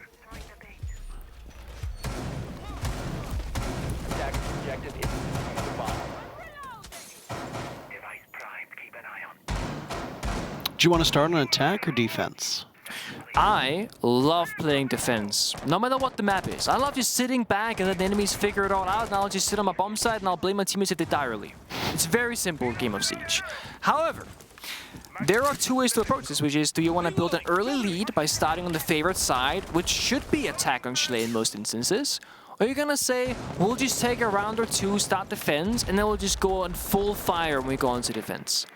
There's 2 ways, depending on your mentality, how you work as a team. Do you work off momentum or comebacks, or do you like it being difficult, so to speak? Some people, they like pain. DarkZero, they're not making it easy for themselves. Oh! Attackers have dropped the bomb. It's a nice run out. Doom, explosive one at that. Literally takes so much damage, sacrificing his HP in order to get out, get the kill, take down Skies, whose first map was not particularly good, but the second map, not much better. And in fact, I would argue, worse. Yeah, no, I think you're 0-3. right. It is worse. The way he's dying is well, like, this is Skies being off in his zone, being exposed, and yeah, Doom could have taken less damage from the impact grenade by then spending more time running out, but he didn't know for sure whether Skies was active in the zone or not, so you take the most amount of damage possible to reduce the amount of time needed to get out of the building. It's a valuable trade for him. Half your health for a kill, always worth it. Spoken like a world champion. It's true. Fabian would agree. He was looking fierce. I don't care about Fabian. Behind. Oh, okay. He's here, you know. Just in case you haven't seen him yet. No, sadly, no. Look at that! Way! The cojones on Noodle. But Gavin gets him back. The Dokkaebi from above.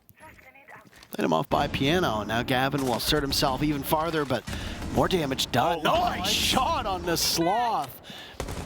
This is exactly why you want to pick him up. Now it's NJR again, doling out a ton of damage. That's Doom in a 1v3. NJR on flashing HP. Where have we seen this before? Pambazoo's still upright. He's in the middle of the bomb site. They don't have the diffuser just yet. NJR gets it. Logic bomb goes off. He's been spectacular so far, but can Doom make this work? He knows roughly where they are, but he has to be very careful plotting this. They don't know. They don't know that he's creeping up, and he just misses out, gives himself away a second here. He's been down in the frost mat, but NJR seals the deal. And you can see from his expression how close it came. I think the impact would have killed him outright if he hadn't gotten the kill first, because the round ended, therefore he becomes invulnerable. I'm certain that would have been a Doom clutch if the impact just has half a second longer before he falls to the ground.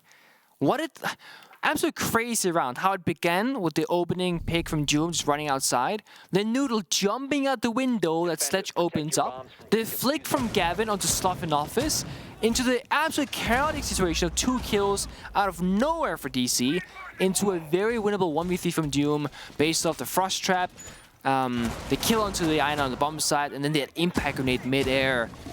Very, very small things could have changed the outcome of that round for both teams in an instant. It came down to the absolute last second, if not half second on the clock, with that impact grenade mid-air. No spoilers, but M80 and FaZe Clan are doing battle on our sister channel, twitch.tv/Rainbow6Bravo. That first map just concluded moments ago. I'm not going to tell you what the scoreline is. You're welcome to go seek it out for yourself, but it is over. So at least map 1 is. Not, I want to be very clear, not the whole matchup, just the first map. Okay. So if you want to go and watch the remainder at some point, maybe when they finally get back from break and get underway with map number 2, we'll be much closer to finishing. I'd imagine at least 2 more rounds here will have gone by. You're welcome to tune in and enjoy the show. In the meantime, have a bang of a Chalet game so far. DC showing some signs of life in that previous round, also getting very aggressive themselves despite losing Skies early on, who was on that Lion. A rather important gadget to keep the roamers standing still. For this defense, however, while DZ has good information game on the whereabouts of the enemy team, they don't really have any way to deal with them just yet. Deployable shields in control of Heroic, blue stairs controlled by Sloth, extended roam game across the board for Heroic, means DC are struggling to get inside the building, and this could be another one of those rush rounds. Solar repel, Big Window Master repel, we could see them just run in that office door if they want to. They got drones in very cheeky spots. Yep. And tons of intel to go along with it. I get the read on Noodle. Oh. Hamazu just waiting for the call. And there he goes. They'll flush Noodle out of this position. The drone is still there, but instead will go towards the window. A reflexive pre-fire through the barricade, and Pambazu losing an engagement he should not have lost. Now NJR's gone as well. Heroic lose Uno. Can DZ add more to the tally? Or will they watch that entry be rebuffed? Oh. Diffuser's on the bomb side. They gotta play a retake on this side, essentially. Everyone's just waiting. I don't think anyone has any real idea what's going on here, to be honest. I don't think they recognize they have the diffuser necessarily.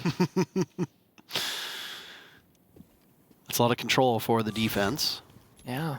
Canadian will march in. Is an integral part of that very first map being as close as it was. So far, he's been good enough. Needs to get the diffuser away from Heroic. 30 seconds left, and there goes the proximity alarm. The jig is up. He has the diffuser now. He'll find safety behind the chair inside of the office. Logic bomb goes off. DZ will have information off of this one, and as Heroic circle the wagons to take out the diffuser being planted, they're incapable of doing that. Sky's lighting up one with the Type 89, can't control it. Heroic walks away without a death just yet. Oh. Sloth is outside, engaging onto the buck of Canadian, losing it. DZ, cool as cucumbers. Every single player from Heroic is being shut down, leaving just Noodle in a 1v3. And he's good as gone. Skies, a much better round and a much better performance as DZ win 2 in a row to match Heroic's 2 in a row and tie us up through 4 rounds. I'm very curious if Heroic knew the diffuser was down or not, because at first glance, it seemed like they knew because they gave up the entire bomb site. But then they surrendered the positions near the diffuser that could actually hold on to it, and basically surrendered the bomb site and the diffuser, giving them a free plant. That's what happened. Kane just walks in. No one really combated or contested, no one's below, no vertical play, no C4s, nothing. Bomb goes down, round is essentially over with that post plant. I mean, DC would really have to mess that up to lose the round, and they didn't. So, curious what happened there, to be honest. Bit of a weird round overall because no one really moved much throughout that entire 2.5 minutes on the clock.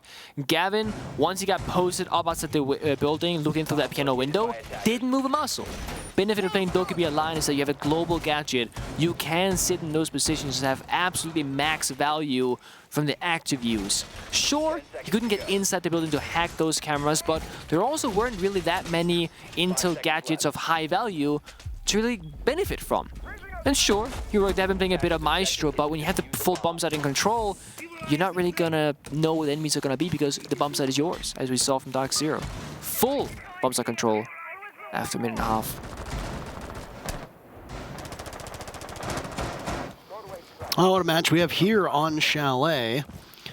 Very different from the beginning on Border, but I don't think after that 7-5 on Border, and now these first 4 rounds, we would expect a blowout in either direction. Theme Park looking more and more likely as these teams continue to put points on the board. Who is the edge there, though, is anybody's guess. Zoom above the door from Car Garage, impacting out, just in case there's a Claymore there, can apply a bit of fear into the opponent. And you see these guys, he's all the way back in that rock and spawn. He's not going to get run out on again, which could have happened if he actually wasn't the repel. And that's the small things where if you punish a player in those kinds of positions, they might not even risk going there again. So a bit of a mental warfare being held there by Doom's aggression early on. And it shows.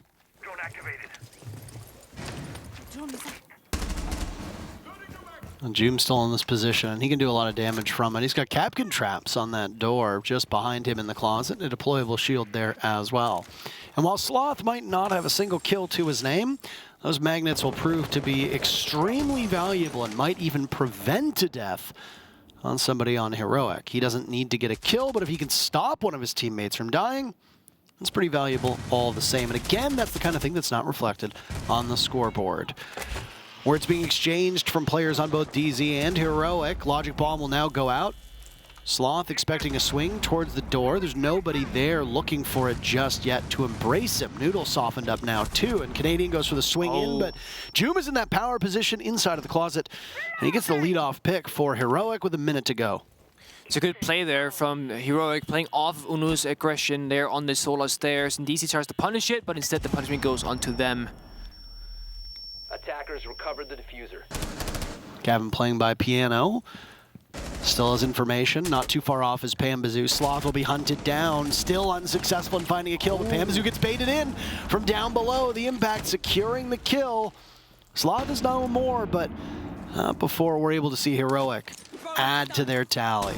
Gavin with the flash sidearm out, but Joom is just superhuman at this point. And Heroic lead by a single player, but it becomes two as NJR on Repel is reduced to atoms. 15 seconds left. Skies with just a little bit of time left, not much to work through. 10 seconds left. Had a better performance in the previous round, but he's in a hopeless spot at this point. Heroic doesn't seem really intent on even engaging him. Grizzly will. Give him a bit of a taste. 4 players still alive, but the clock is what ultimately ends the round. And DZ, they put 2 together, but that's all they're going to get on this streak. Heroic regain the lead. Time, in general, is really taken down for DC, and this is actually an old habit of theirs they had, even back in Charlotte, where, and you can argue this in 2 different ways. You can either say that DC are, you know, utilizing every second available at their disposal by running down the clock, something that the old Vitality roster knows a lot about from way back when. Or you can say that they're not being efficient enough with their time in the early to mid round, forcing their late round to be a bit rushed. And I would say, at least here in Chalet, and a little bit on Border, it's the latter. They're having to rush through the last, what would normally be a minute of the round, because they only have 30 seconds to work with. And that's where a few things get missed, or you're up to taking a higher risk situation, or you just can't, you don't have the time or the tools to get the job done. So it comes down to someone like Pambazoo just walking into double crossfire, hopefully getting a kill, and he does, but he gets traded out. And because DarkZero tends to lose the opening kills against Heroic, you're playing 4v5 from the get-go. That means 3v4, 2v3, and so on and so on. That means eventually it's 1v0 in favor of Heroic. You lose those rounds, right? So those things have to be sharpened up. It's the final attack for DC, final defense for Heroic, round number 6. See what they can do. Operators have been changed quite a bit in the attack inside. Guys going from Hibana to Lion mostly. Gavin mostly on this Loki base. Also 2 global gadgets. Canadian, of course, can also track down the roamer. So very much focus on getting kills here on the side of DC. What will become of this first half? Will it be a 4-2 for Heroic? Still possible. Will DarkZero tie it up and give us even more of a squeaker on the first half than we saw back on Border? All we know is DZ right now seems to be in the fight for their lives. And just in case you can't see in the top right-hand corner of your screen, this is DarkZero's map pick. Correct.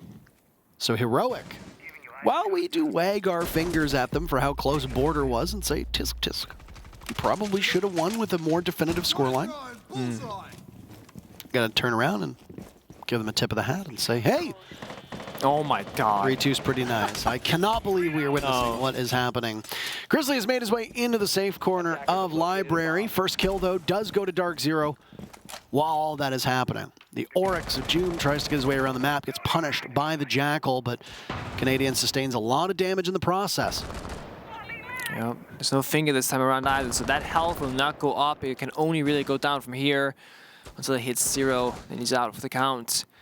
DC again, look at the timer, 1 minute 15, and only really step 1 has been, you know, initiated, which is the discovery phase. And sure, they got that kill, but they gotta get more. Pamzu on the stairs, looking to make some noise himself. And he will as he hits the barbed wire. Noodle will be the first one to receive him in that position. I don't know if Pam has triggered the barbed wire just yet, or if he's still waiting. Noodle gets flashed and runs up the stairs. Because it's in such close proximity to him, it'll blind him either way. But he gets away with his life still intact. He'll have to wait for a hop in through the window. Grizzly will endure the wrath of 2 players from DZ, but Skies is punished, as is Gavin. NJR falls after a kill of his own. It puts Noodle into a 1v2. Panben Canadian with 30 seconds to go. Neither hold the diffuser. They'll need to retrieve it. It was being shepherded into bar. Smokes go out. Obscure the positioning of these attackers. Skeleton Key also opening up a small line of sight. 15 seconds remaining. Noodle catches one off guard, and he gets both of them. Heroic take the first half 4-2. And you can thank that man Noodle there. Yeah, that's the new member on the squad here is stepping up big for his team, and I was thinking kind of through my head like how I wanted to play that 1 versus 2 myself, because it's an awkward position. When the first smoke goes out, okay, they have smokes left. That's bad. When the second smoke was tossed towards the bar door that he was actively holding, how do you want to get down to the bomb side without being heard? Well, he kind of dropped with the smoke grenade sound. That's kind of what he did. A little bit delayed, it worked out. They had no idea he left the top floor. That sound cue was not registered in their ears because of him trying to mask it as well as he did, and it paid off massively. Gets the injure, goes to the finish, and then gets the second kill with a flick as well, and that's gonna seal the deal for Heroic's first half, going 4-2 on a defensive start on Chalet. Statistically, a great number to put up, but it really doesn't matter how good you do in defense if you can't get anything done on the attacking side. Now, Slav actually statistically did a great job, just fine on border, no issues there, but he is still 0-6 so far here in Chalet. Slav on defense, I'd argue his role, that can be argued away, but on attack, Slav often got aggressive on border. He often finds himself helping the team move forward in that early to mid round. And he needs that here in Chalet as well. That's where DC struggled themselves. They need to be proactive in the first 1 minute 30 seconds or rush to the last 1 minute 30 seconds instead. It's going to be a very tactical setup, if you will, for DarkZero. Frost, cancel barricades, mute jammers, Valkyrie, Black Eye cameras as well. Heavy on information, just like before. Something Heroic should be prepared for.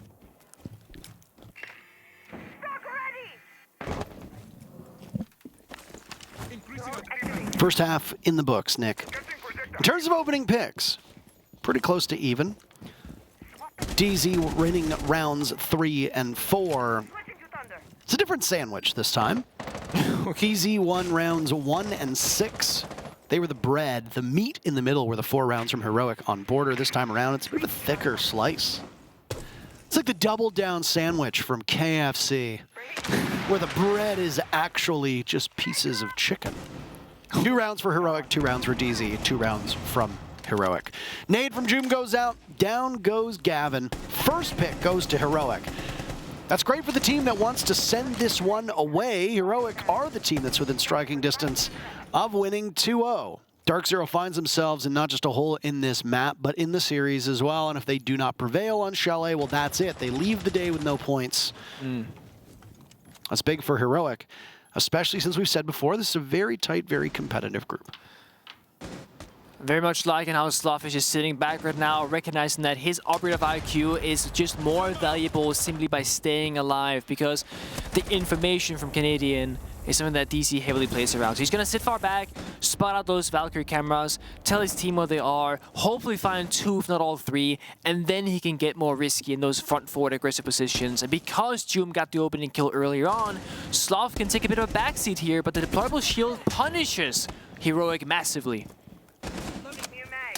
3 deaths in a span of 4 seconds. DZ snapped their fingers and said, that's it. We don't want anything more to do with you.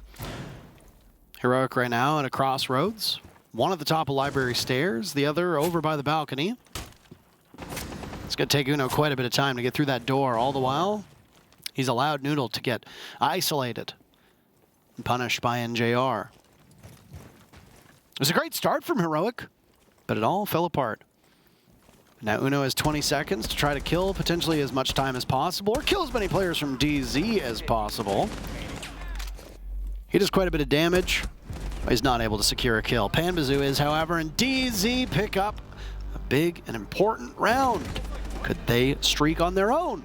They're at 3, Heroic is at 4. The question now is going to be bomb site rotation. So many options. I am hearing a dining call-up being called up with the player cam, or comms rather, should I say. And Kitchen Dining is indeed what they're going to be hovering right now. So, what Heroic did was they went Master Bedroom, Bar, then Kitchen.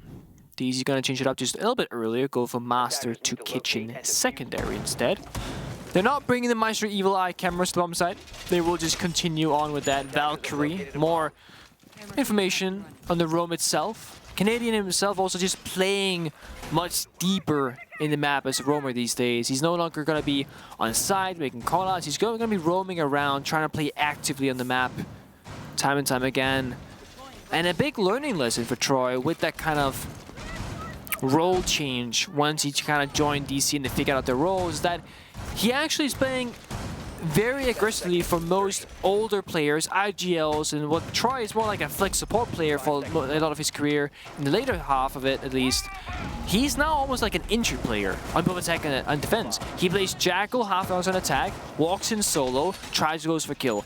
On defense, will put down his information, try and make a play off it, or help his teammates do the same thing. It's a big role change for him. Took a bit of time to adapt to it, but it's coming along quite nicely. Garage breach opened up very quickly. First 20 seconds of action. And Heroic have found a relatively easy way into the map. Some middle floor defense. But you want to essentially pinch on both the top and the bottom floor. Clear out the basement, clear out garage. Have somebody go in through potentially solarium, bathroom, clear that out as well. DZ have quite a lot of bodies on the main floor, but not necessarily in the bomb site, as you see Canadian is playing over in bar. He's going to be fighting for his life. They've already thrown 2 drones at him, but Heroic can't really be all that successful in slowing him down from that spot. I mean, speaking of Canadian being in the midst of the battle early on, right? I mean, he's got 3 tangos all around him, and his support network is now getting active, right? Gavin on blue stairs, in that dining hall, when Canadian can just stick in his corner or go for that 1v1 fight. Waiting for the pop-up, Noodle will walk right in, and he wins the engagement. Canadian just a bit too sluggish. Can't predict the exact speed at which Heroic will take up some of that map. Halfway through round number 8. Flushed one of those players out. Scovered Gavin, but excellent coordination as the grenade drops in his lap, and then that's a dash up the stairs for Gavin right into the waiting arms. None other than Sloth. Heroic starting off the round so strong with 2 opening picks. Oh, cheeky. That's a freebie, no? Yup. Sure is. Droning out Panbazoo. Sloth capitalizes. It's 3 players from DZ that have all been picked apart through excellent coordination from Heroic. Sometimes speed is not what matters. I mean, we always say how Oryx can sometimes get out of those dangerous positions, but no matter how fast you are there, well, Sloth is there to punish you, and so is Sloth again for a 3rd time in a row this round. There's a flawless round for Heroic as... Well, there's only been 2 flawless rounds so far by my count, Nick. They've both been for Heroic. They came in the dying rounds of Border, and now one happens to propel Heroic to a 5th and crucial round, 2 away from putting this entire series in the books. You are correct. I count 2 as well. And Sloth there getting very excited. I think it said something along the lines of like, I'm getting activated down to 5v5. The game is over for DarkZero. So he too recognizes that. He had a bit of a struggle of a first, 8 rounds. But he is now activated and can successfully approach the situation now. And should be better for it, to be honest. We'll see what they'll do going forward. We are finding ourselves in this position where DarkZero, they have to figure out how to break this attack from Heroic, essentially. Canadian tried earlier with that aggression, got shut down. Probably not going to go the same thing again this time around. Maybe let Panbazoo handle that instead. As he can play in the basement, wait for a flank, a mid-round play. That is typically where Troy strikes the best. 5 seconds remaining. Seen Troy excel on those lurk rolls. Vigil, Valkyrie, Pulse. Yeah. Almost all focused around information, as we talked about before. Either way. Yeah. I am... For a second there, I was thinking this could be a heroic rush, but there's not enough manpower to like execute that. Also NGR, he has the Warden, flashbang, smoke grenades, it won't bother him, so there's no real reason for the hero to approach this. There's no O's, no Ying on the board either, so it doesn't signify that was ever the plan. But the main breach gets opened up. Meanwhile, library roam clear has commenced as well, so we're taking two sides of the map at once. It's a great pace for heroic. Yeah, there it is. That little crusher shake, that seemed like, yeah, I know. The difficulty from Sloth. Slow start for Sloth in this matchup. Was 0-4 or 0-5, but it's now been starting to put kills on the board. Maybe finding more success and more comfort on these attacking operators, or just rather his place on the team. Inside a mudroom, Joom has jumped in. It's a familiar spot for him. This is exactly how Heroic were able to flush Canadian out of the spot inside of Bar. But a different setup from DZ means you're not going to have that same level of success. Additionally, this is a garage defense. All four of the bomb sites have now been played here on Chalet. Cause for celebration. Hooray! The bomb site is extremely vulnerable. Only two members on the side, and I think Heroic knows it could act fast. Pamis is faster. Absolutely. Knows exactly where Sloth is upstairs and makes him pay. Noodle goes down now as well. Heroic have lost two very quickly, almost losing Grizzly. They will. Joom is gone too. A flawless round to answer a flawless round? Gadzooks! Uno with diffuser in hand, a minute to go. Will he feed himself to this DZ wood chipper on the round, or will we see some, pardon the pun here, heroics? Well, DZ know where he is. They know he's at the breach. Yep. They saw the flash go in. They know his position. They also know that they have the bomb site working in their favor. They don't need to do a single thing. The moment that he walks through that breach, he can be visible to either connector or to the bottom of main stairs. Blue can go for a reflex test if they so choose. They're not doing it just yet. Drone goes out, shot away at. That's a bit of information. Uno's killing a lot of time here. Mr. Officer instinctively pulling down the microphone. A tactical timeout has been requested by Heroic. He knew that before the round was even over. DZ pick up a flawless round to answer Heroic's flawless round, keeping this match especially close. Yeah, I mean, and I think this does cause for a great time to talk about things, right? Because we are in a position where both teams are getting very, like every single round right here are defining for this outcome. And it's extremely close and also extremely far apart because we're seeing flawless round to flawless round. Then we're seeing pretty one-sided rounds before that as well. And you want to take your time out now before you hit that OT match point scenario. The one thing is, when Mr. Officer calls for timeout now for Heroic, DC also get time to talk to Mint of, their coach to counter, combat what they think you're going to talk about or what they want to talk about themselves. So a bit of a mind game now. The question is, I don't think if you're Heroic, you're going to talk about bomb site expectations for DarkZero. I mean, I think it's safe to assume that they can play all four bomb sites. One of them right now is locked. They have three options that they can choose between, and we kind of know what to expect. It really comes down to the decision making from the team itself. On that basement attack, we saw Heroic in the first minute be very effective. Open up main breach, go library, etc. Then they kind of tried to drone out the entire map. Sloth was alone top floor. He got found out. Then they said, okay, bomb site is weak. Let's rush the bomb site.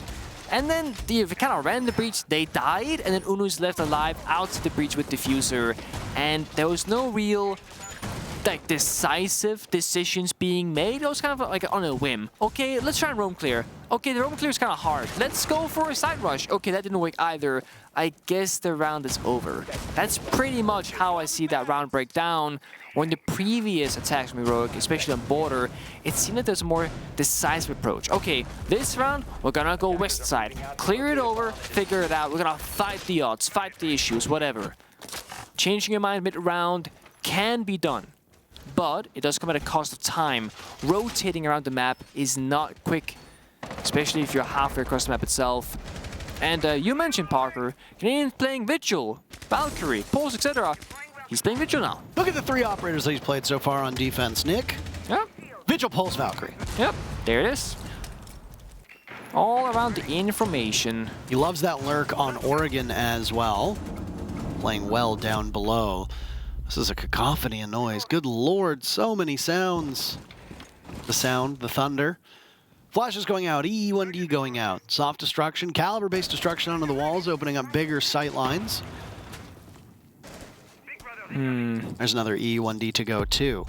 Heroic desperately trying to capitalize off of this. They've used 2 of the 3 gadgets from Lion, only spotted a tiny bit. Do bear in mind, Canadian is immune from Lion's gadget. When that cloaking device is active, he can escape by the drones, and he's already done that. I mean, the thing is, I was going to say, IQ can simplify this process by, you know, having the scanner out while Canadian's trying to avoid the drones and the Lion charge to know exactly where he is, because right now, Heroic are guessing if he's basement or first floor, etc.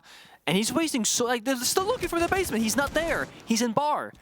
He's wasting so much time right now. And gets spotted out. He's as good as gone. Heroic, after their timeout, they get the very first pick.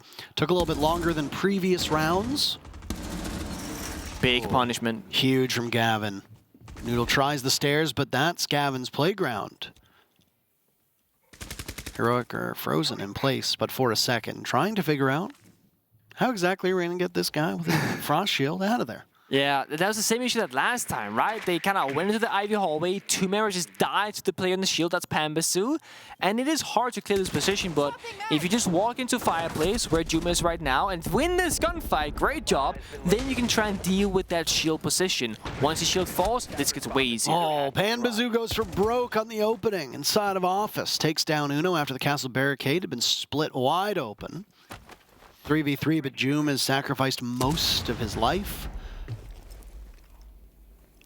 Grizzly prepping for a jump in, but remember, there's a frost on the board. You have to look down, and teams will adeptly try to play off of that.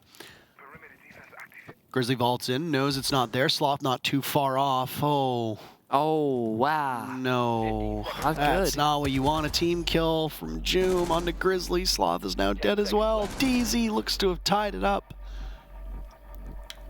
You take the timeout before this happens. If they hadn't, this almost certainly would have been a timeout just to give them a breather. And Sky's technically credited with the final kill, even though the clock had hit 0. Just some nice stat padding there. DZ capitalizing off of that huge blunder from Heroic. Yeah. All Grizzly can do is laugh a little bit. Fist bump, Mr. Officer. And get right back into the game. All 12 rounds will be needed, just as we saw on Border. The outcome of this matchup far from certain. But boy, oh boy, you've already called your timeout. And after you do that, team kill comes in a very tense moment in a round that could have very easily been won by Heroic. Yeah. That can chalk your mental, absolutely. I love the fact that Canadians bring out the Vigil once again, just understanding the value it gave in that previous round. And now the question comes, is Sloth gonna stay in the IQ or change to the S, for example, here is showcased? Because Sloth isn't really getting that much done in the IQ, because then, like, Heroic is now succeeding in getting map control and getting inside the building, dealing with, you know, the deployable shields. IQ does not help with any of that. It helps with Canadian. Just him as an individual. Whether he plays Valkyrie or Vigil, that's the only thing he really can deal with.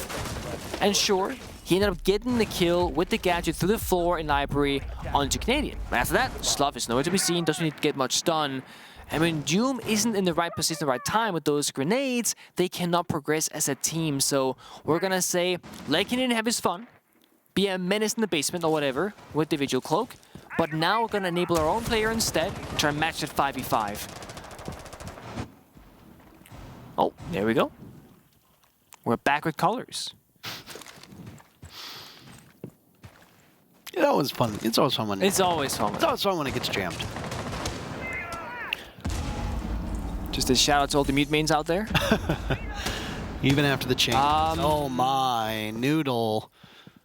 Canadian praise upon him. First kill goes to DarkZero.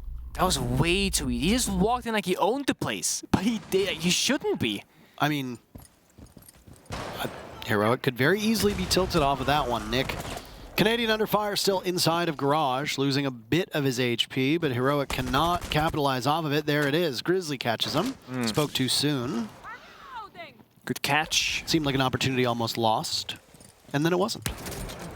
I mean, trading one from the scenario, Noodle for Canadian, Bach for Vigil. It's not the worst trade in the world. You still have your grenades and your soft reach and Ash, which has just been spent on this utility side of Solarium. Oh. Sloth, a nice shot on a Gavin. Now it's Pamba taking some damage, but he's able to skate free, it looks like. There's another E1D that'll be burned. And now they've got the Vigil off the board. They don't need to be too concerned with an operator being able to avoid it. See, this is always one of those positions. Doom has to spend 30 seconds moving his drone all the way from basement up to the top floor just to take a shot instantly, most likely. Now, this Ibana pellet hole might favor Skies at C4. Massive double kill for him. What a punishment that is. And Sloth looking for an engagement that might come out in his favor. It does. Skies has been finished off and punished, and now we have lost the feed. All visuals. Mute mains, man. Oh, goodness. That is not great. Grizzly in a 1v2. Oh, we're back, ladies and gentlemen. A 1v2, but he has some information. NJR is on the ground. Pamazoo taking damage, 35 seconds. Now Grizzly has the diffuser. I'm not sure why you'd pick that up. He knows that he can't go for a diffuse here. Yeah, has to go for kills. There's no way. Potentially wasted time. Some utility to be gone from that gone 6.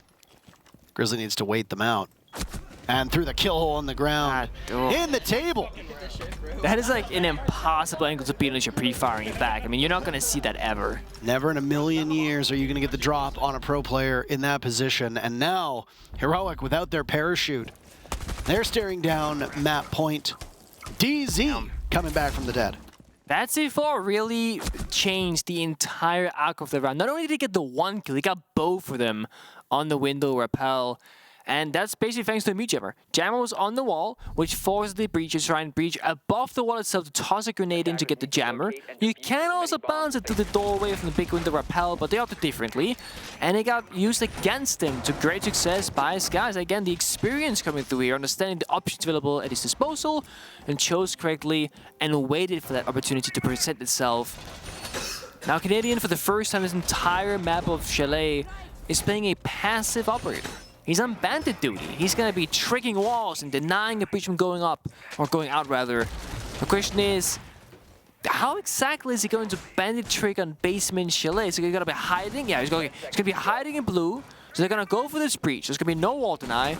Heroic will assume that it's clear.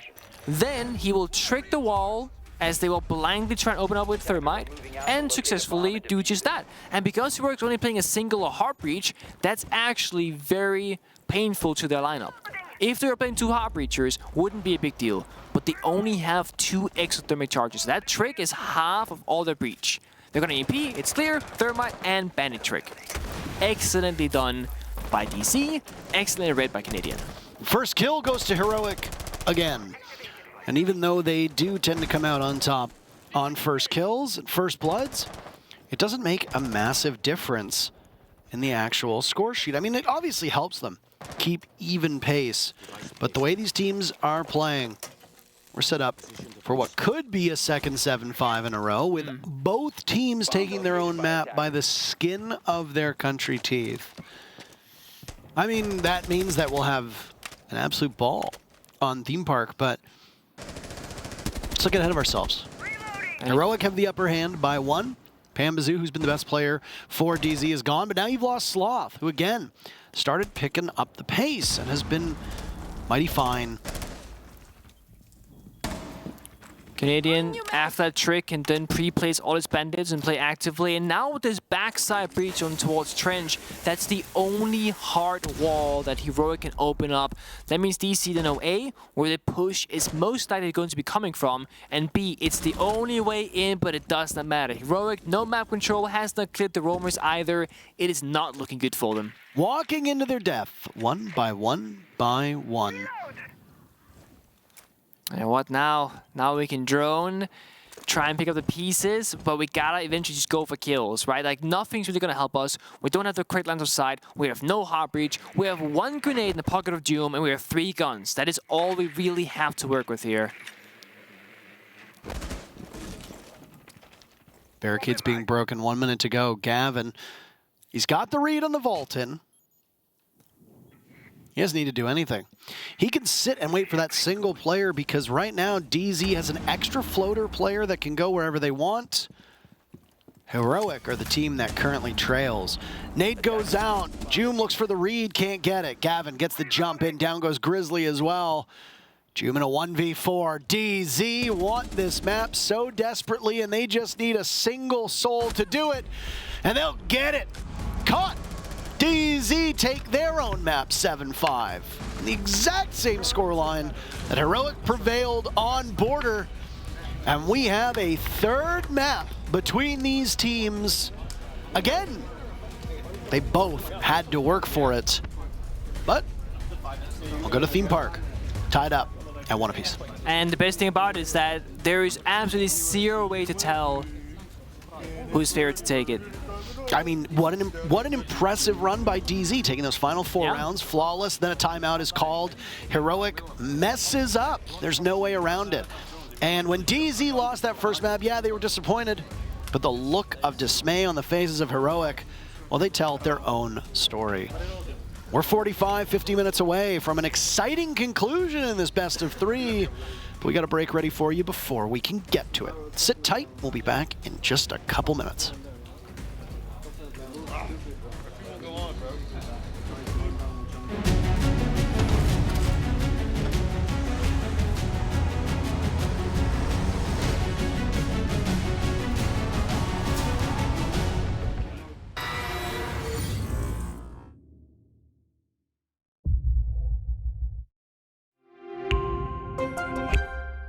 I'm Nicholas Morton, but you know me as Pingu. I'm a 2-time Rainbow Six Siege World Champion and former top Rainbow Six Siege player in Pro League.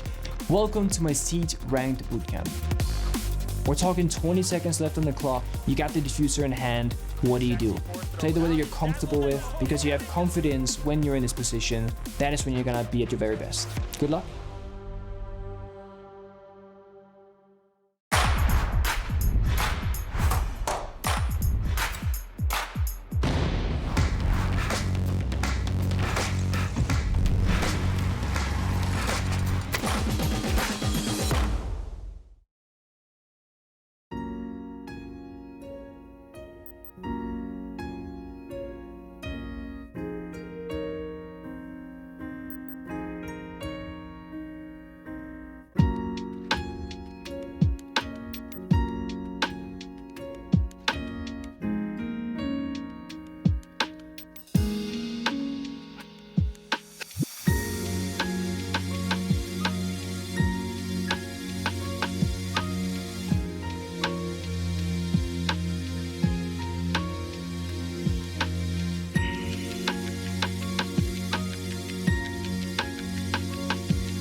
Well, it's a 7-5 victory for DarkZero on their map of Chalet, just as it was a 7-5 victory for Heroic on their map of Border.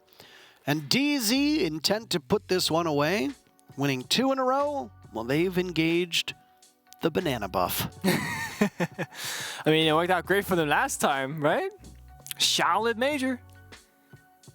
One of the best clips, Yeah. I think, from all of Rainbow Six Esports, by the way, was the One More Bite. Yes. And the crowd being extremely loud.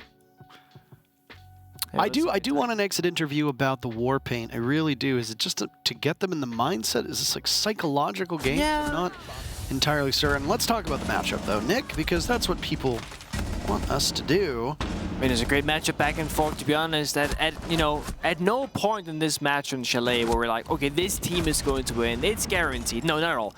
Almost every single round either came down to the wire, or it was like a very lopsided, almost flawless round, if not a flawless. Clutches also here and there. Noodle, I think, honorable mention there, winning that 1 versus 2 early on in the midway on the map itself. But ultimately, I mean, DC, they came out on top. They played a more stable round of, or game of Siege rather, especially their master bedroom defenses. They were just winning them every single time, and that really made the difference. Whereas Heroic, well, they could not break it apart whatsoever. I mean, you have to look at what happened in both of those series. On Border, I mean, there wasn't a ton of mistakes. Heroic played fine, DZ played fine, but Heroic just ultimately were better through these mid-rounds. DZ would get the first pick or the opening pick, could not keep up from that point onward. In this Chalet matchup, though, there were far more mistakes on the side of Heroic. Yeah. And I know that NA fans are going to turn around and say, oh, he's biased towards you. I don't know how to tell you this. I do not care who wins. I'm just here for a good time. And Heroic obviously didn't look quite as comfortable on Chalet as they did on Border. And I would even argue that some of those rounds on Border could have been a coin toss between DZ and Heroic. Oh, certainly. Even a single round, this could have been over 2-0. Theme Park is what awaits us. Is there anything more you'd like to talk about Chalet before I mean, pivot towards our third and final map? Stat lines, Canadian is only 7 and 8, so -1 statistically on KD, but we spoke about him quite a lot about the value that he brought, right? Both with the information of Valkyrie and the disruption as Vigil. So just again to like kind of talk about this, the stat line for kills and devs isn't the only type of value you can bring as a player. It's what you can do either for your teammates or to slow down or make it harder for your opponents. So I feel like we spoke so much about Canadian, and then I was like, wait, he's only 7 and 8? That's actually not that good. Just to kind of bring it home there. He did a lot for the team. And that goes for any player. The scoreline does not tell the full story. And, I mean, for the third map here in Theme Park, it's 0-0. It doesn't matter who top fragged on Border, who clutched on Chalet. It matters now what happens round by round on the final map of Theme Park, because that's it. Then it's over. Heroic's biggest task here, their biggest goal. Almost a toll. Toll. Task and goal. A little merged combination. The biggest task for Heroic is going to be mentally resetting. For a team like DZ that's been around for a long time, Oh, yeah. they've had to do mental resets. And I mean, I don't know if there's a single player, maybe Nesk, but I don't think there's a single player other than Canadian who suffered the amount of heartbreak. Yeah. And I don't mean that I don't mean that in a negative sense. I'm not trying to poke fun at Canadian. I mean in the sense that he has quite literally been forged in the fires of disappointment and defeat. And because of that, if there's anybody who can lead by experience, it's him. And this was one of the things when he came on the space station that the team talked about, was that he could pull them out of the rut. Yeah. DZ have discussed it as well. DZ would get hard on themselves, while Canadian can motivate them and bring them back. And it's not just him, there's a supporting cast there as well. Can Heroic do that? Because Uno has suffered disappointment as well, but not to the same level. And the rest of this Heroic roster is still nowhere near as experienced as this DZ roster is playing at this top level in international events. It takes a very, very strong leader to say to the team and to be able to motivate the team, hey, we blew it. Yeah. It's frustrating. We were up 5-3. We let us get in our heads. The timeout didn't work. DZ fired up. We screwed up one round in particular. we need to fix this. Shake it off. Let's get into the matchup, and let's play differently. Because the way that a theme park map plays is very different from Chalet and Border. Oh, totally. So not only do you need to be prepared for a change-up in style and pacing, but you also need to do that with the backdrop of you being angry. And Heroic need to get out of that funk. Yeah, I mean, we speak about Canadian being the leader of, DC and Uno of Heroic, and if you guys recall the player cameras from Heroic side after they lost in Chalet just like 5 minutes ago, it's like Uno sitting in the middle and 4, team members just turning their head toward him. He's like, okay, leader, what do we do now? There's so much pressure on the individuals, the leaders of these two squads. And one is Canadian, one of probably the most accomplished player, arguably in the space, winning with so many different rosters and teams throughout so many different meta games of Rainbow Six Siege. And then you have Uno, a person who joined the team that was G2 right after their prime and then kind of started falling off, who never found success with the team, unfortunately, never lifted a trophy with them, who's now trying to build this thing for himself as the leader of Heroic, being the RGL, being the captain, taking all that responsibility, and getting so close in this first pistol diff Invite 2023, but they need to go a little bit further. In Theme Park, yes, it plays out so differently than both Border and Chalet. It is much more focused around the strategical elements of how to breach the walls, where to breach them, this armory thrown bomb site itself. I mean, you can be 5-man on the bomb site holding down that like a fortress if you want to. But of course, at this level of play, if you're not going to do a soft roam, it's a little bit too easy to gain map control too quickly, so you gotta do something. That something is Noodle jumping out of a window again, just like he tried on Chalet, but this time he goes punished as there are 3 members of DarkZero just holding that window, essentially. Inconsistency from both of these teams. You saw the score sheet for that Chalet matchup just moments ago, showing that some of the players who had some struggles on Border had turned things around, and some of the players who had struggles on Chalet had turned it around as well. Sloth and Skies were the two that I think are easiest to focus on when it comes to their ability to show up.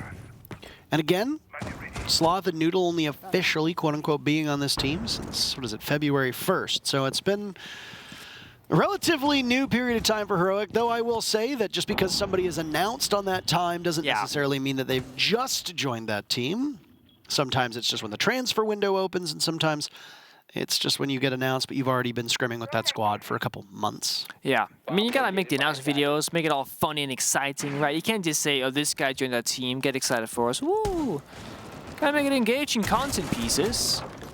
And with a minute to go, DarkZero, they've yet to breach anything on this map. Now, they do have secondary MPs in the pocket of Canadian on the Dokkaebi.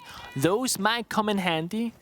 There are jammers on the board. Bit of vertical play being done, of course, to shut down some of the mute jammers. Prep C4 does 0 damage to the attack inside. Which frankly does not connect, but the legs of one of the defenders spotted out by NJR as the buck of Pambazoo goes to work up top. Grizzly pinned down inside of the bomb site. Nowhere to go but out. And he's dispatched. 2 players from Heroic side by side on Throne. That'll be Sloth and Uno. Joom has to get back into the bomb site as he's losing all of his teammates. Skies gets the diffuser down. Almost no damage done to DZ in the process. This is a dominant round. Uno's the last man standing, and that's it. DZ starts off that round. It's an exclamation mark. Flawlessly done with diffuser down. Pretty much perfect for DarkZero. And to make it seem even worse, that right there is one of the, if not the, most defender-sided bomb side in all of Siege in the current 9-map map pool. So it can't really get much worse than that in that scenario, and I do think there's a big question to be raised here. Do you go back to Armory Throne as Heroic because it's such a strong bomb site, or do you go elsewhere because it failed? There are things that can be done differently, right? The roam game fell apart early, Noodle opted for a very aggressive jump out, got punished. Now Heroic knows DC are playing this slow game, expecting aggression and then going to punish it. If Heroic does not give that to DarkZero, that could drastically change the outcome of that round. And outside of that, also of course, bomb site itself, no tricks were had, no kite on the board. DC got every breach relatively for free, and when all those walls gets opened up, there's just nowhere to be sitting on the bomb site any longer. That's when things just start falling apart. 5 seconds to insertion. We also talk about, you know, timeouts, leadership, leading the players, mentalities. One thing that I don't think we've touched upon is just the sheer, like, stamina of players in these longer matches of like best of threes. Not everyone is as accustomed to a best of three environment, especially somebody like Doom, somebody like Noodle, who are new players. Gavin himself, of course, as well. Canadian, I mean, he's gone best of fives many times in his career. He's used to it. But being able to reserve your energy and spend it accordingly throughout a full best of three or best of five scenario is a skill in itself that you can only learn with experience and time. I don't think that can truly be taught, even by Canadians saying, hey guys, keep in mind, we got a long day ahead of us, you know, reserve your energy. I don't think it's that simple, right? You gotta be in there and understand, okay, where are my mental capacities gonna be going? How much brain power am I using every single round here? Because it is a long day for them. Yeah, I mean, if you go by when some of these players are waking up, when they're scrimming, when they're practicing, I mean, we're looking at, what time is it right now? It's 9:09, I believe. You are absolutely correct. 09. 09. Some of these players have been up all day. I mean, it wouldn't be uncommon for some of them to have been awake over 12 hours at this point. Fatigue will set in. Certainly. Especially knowing how some of these pros, they love to what? Dose with energy drinks. Oh, that's what it is. And of course, then you've got the crash, and you have to rise up yet again. Look at Gavin, by the way. Unable to stop Pambazoo's death, but prevents any more from Noodle. Gavin making it his own! 3 huge kills from Gavin. What a superb play. Yeah, DZ lose too, but he bails them out of a bad situation. He sets DZ up for success with 1:10 still to go. And because you still have Hibana on Skies alive, or Skies on Hibana alive rather, you can still open up the hatch and the walls. And that really is going to be one of the defining factors of the outcome of this round, because if you lost the Heartbreacher, Uno on Wamai and Grizzly and Mute can easily hold down this in a 2v3. Deployable shield, Goyo fire, etc. But because they cannot be exposed in the breach and the hatches, all of a sudden, this is not as easy as it could be. Grizzly's just trapped right now. It's a fire from one of those Goyo shields will prevent entry from DZ for 20 seconds. Means one less avenue to get on in. Good tracking from Grizzly as the drone goes across, but is shot away at. A small opening in the wall will be watched by him. Nade goes in from NJR. Flash goes in as well from Gavin. Skies breaks on in, loses the duel. Technically, he's down, but not out. Grizzly is no more. Nice shot by Uno. He's technically in a 1v1. 5 seconds left. Taking some damage. Can he stop Gavin in the moment? No. Diffuser goes down. Gavin, who's been so phenomenal, 6 kills, will look for a 7th onto Uno. Sitting on that diffuser, sees the legs of Uno and will reposition. He's got time to work with. 30 seconds left. Uno hot on his heels. Gets shot out, and Gavin gets every single kill for the ace. His first Tier 1 international event, and Gavin gets them all. Yep, that is extremely impressive. And again, Gavin had if you recall all the way back on Border, he was like 0-4 or 0-5.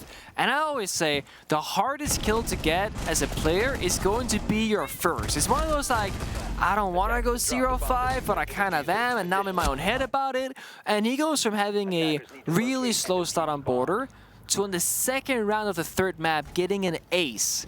In the first round, he got 2 kills. He is 7-0 right now on the board, getting down the plant and getting a 1v1 clutch against Uno himself.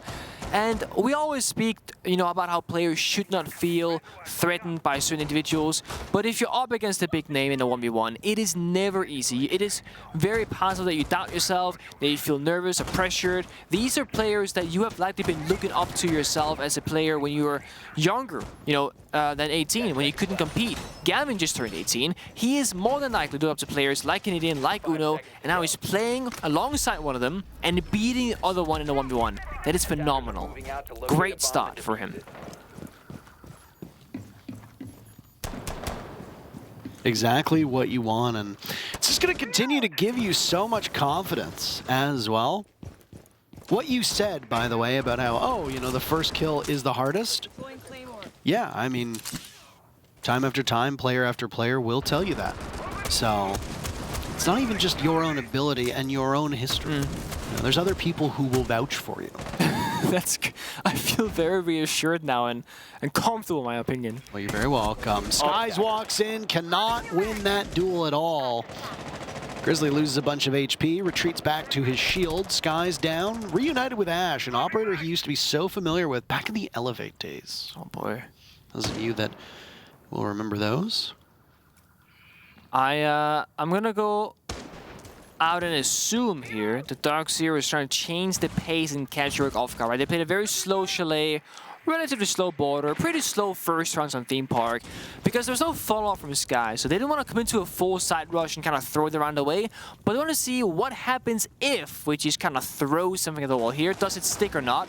Well, it coulda, woulda, shoulda, but it didn't, right? Grizzly wins the gunfight. Now you play the 4v5, back to your old route of playing a slow style attack here, and if you wait long enough, you might find the kills elsewhere. Bamsu almost gets that onto Wamai, but he walks away scot-free. Hatch open, Sloth waiting for the drop. The drone that goes down, but no player to be had. Logic Bomb still going off. Canadian could go for the pinch here, but takes a ton of damage in the process. Gavin has been the star of the show so far. 8 kills through 3 rounds. How much higher can this kid's kill count go? Down goes Joom to NJR. Sloth was in that position that we watched. Not too far off. A nade will sail on in. And Sloth goes down to it, beautifully tossed by NJR. Grizzly and Noodle are last 2 left, but Noodle is the read on Pamba. Zoo can't secure, now he can. Pamba decides, why not for the re-engagement? Canadian low on HP. This is very, very doable. NJR with Diffuser down now at the halfway mark. Gavin still up, still full HP. But Heroic are not able to stop the Diffuser from going down. Grizzly's been punished. He'll need to be retrieved. Or Noodle will have to go for the 1v3 with the clock working against him. We'll walk right in. By the way, Gavin gets a little greedy. The retrieve will be there. 27 seconds left. Oh, almost gets him back up, but is very apprehensive. The problem is that just killed 7 seconds. Now you get him back, and you only have 10 seconds to hop onto that Diffuser. Wait for the telltale sounds of it. NJR on the ground. He gets 1. That's an easy read. Grizzly, you got 1 second. Can you do it? No, you can't. DarkZero will start off Theme Park perfectly 3-0. Yeah, I mean, that is open and kill 2 of 3 rounds, plant all 3 rounds, and of course the rounds themselves go in their favor. It cannot really get more one-sided than this right now. And this is DC and Theme Park attack, statistically the harder starting side. But as we've seen today in this particular matchup, the favorite side statistically doesn't really matter because it hasn't really been ringing true that much throughout this particular instance. I mean, there's been a bit of upheaval. There has been. Operator balancing. Obviously, you talked about the muzzle changes a while back. Suppressors being everywhere. Now, long barrel being, well, a much better option than it used to be. Certain operators seeing some tweaks. Solus coming into the meta. Teams completely blowing up their rosters, bringing in fresh blood, and changing up their roles as well. This is the kind of thing that leads to unpredictability. Now, imagine how much more chaotic this would be if it was a best-of-1 series. Yeah. Oh, yeah. At least with the best-of-3, the better team tends to win more frequently. It's not always a given. Sometimes the better team on paper and the better team 9 out of 10 times still loses because you end up on that 1 in 10 moment. Either way. DarkZero starting off 3-0, and it's broken the confidence of Heroic. If you go back to Chalet, this is the 7th round in a row that DarkZero has won because they ended Chalet on a 4-round winning streak. And if you recall, or if you didn't tune in for Chalet, there was that unfortunate team kill. And I think that might have had a more profound impact on Heroic than we thought because they look shaken. They're not playing with the same level of confidence. And then through these 3 rounds, you have trades in terms of kills for 2 rounds. DZ getting the first blood in round number 1. A flawless round to start things off. And then a 1-man army of Gavin getting an ace. Yeah. I mean, those are 2 rounds right there that can break your confidence. Oh, we didn't even get a single kill. Oh, we couldn't even kill 1 guy? That does weigh And we on suck. you. It does weigh on you. And I think you mentioned because during the tactical timeout, I could just briefly hear Missed Officer, the coach of Heroics, kind of like what he was gonna go through in that tactical timeout. It was not strategical whatsoever. It was, guys, we got this, let's destroy them. There was some cursing in there as well, I must add, so I can't exactly quote him on it, but he was trying to motivate his players and bring out their confidence, saying, guys, we got this, we can smash them. Let's go lab, get aggressive. That's exactly what they're doing, right? They're playing a bomb set that allows for 4 roamers. Get out there, inspire confidence, take your gunfights, win them if you can, and then put yourself in that position to win. It's going to be Uno on site single-handedly with 4 roamers around him. Huge value from the Twitch. Oh, yeah, a massive value here. Twitch getting a big buff in terms of her gadgetry, but I mean, would you argue there's a nerf with her weapon? See, I would actually say from a competitive standpoint, getting 1 more drone, regular drone that is, and losing the grip is a buff. For rank play, for more casual play, if you don't really play around the utility, it's honestly a nerf because lesser recoil is always nice to have. But for this instance, more info, so much better. Logic Bomb will go off. I think you're absolutely correct, and I think it's important to remind the people who watch, because the people who consume this content do so at a wide variety of rankings. Certainly. You have people like such as yourself who watch when you're not playing as a former pro, and then you have people such as me who play at a bronze level, you know? I mean, Parker, you're at least a gold player. Don't be It's the nicest thing you've ever said to me. Let's take a brief break just to tell you, oh, never mind. We'll talk about it in the next round. Joom down for the count, NJR follows. Both teams trade out on 1. The killing begins very late into the round by our standards. You have to watch for any pesky frost mats that might be on the board. Uno has all 3 of them placed somewhere, but Heroic are having some struggles with their own duels. Panbazoo winning the engagement against Sloth, and DZ are up 1. Crazy to think. Gavin and NJR combined for 15 kills. That's double Heroic's kill count, and that's just 2 players on DarkZero. To be fair, the only other person with kills on the team is Panbazoo with 2. But Canadian can't shoot back either. The Solus still on the board. Grizzly getting 1 pick to put us into a 3v3 with 30 seconds left. The bloodshed will continue. Down goes Gavin. Pamba needs to watch his angles. It seems almost certain that the first round will go in favor of Heroic, but hold on a moment here. Panbazoo gets 1 kill. He's got some safety in his position. Grizzly will creep up. Gives his position away. Pamba gets off and wins the duel. Goes right back on, but he's going to need to stick it.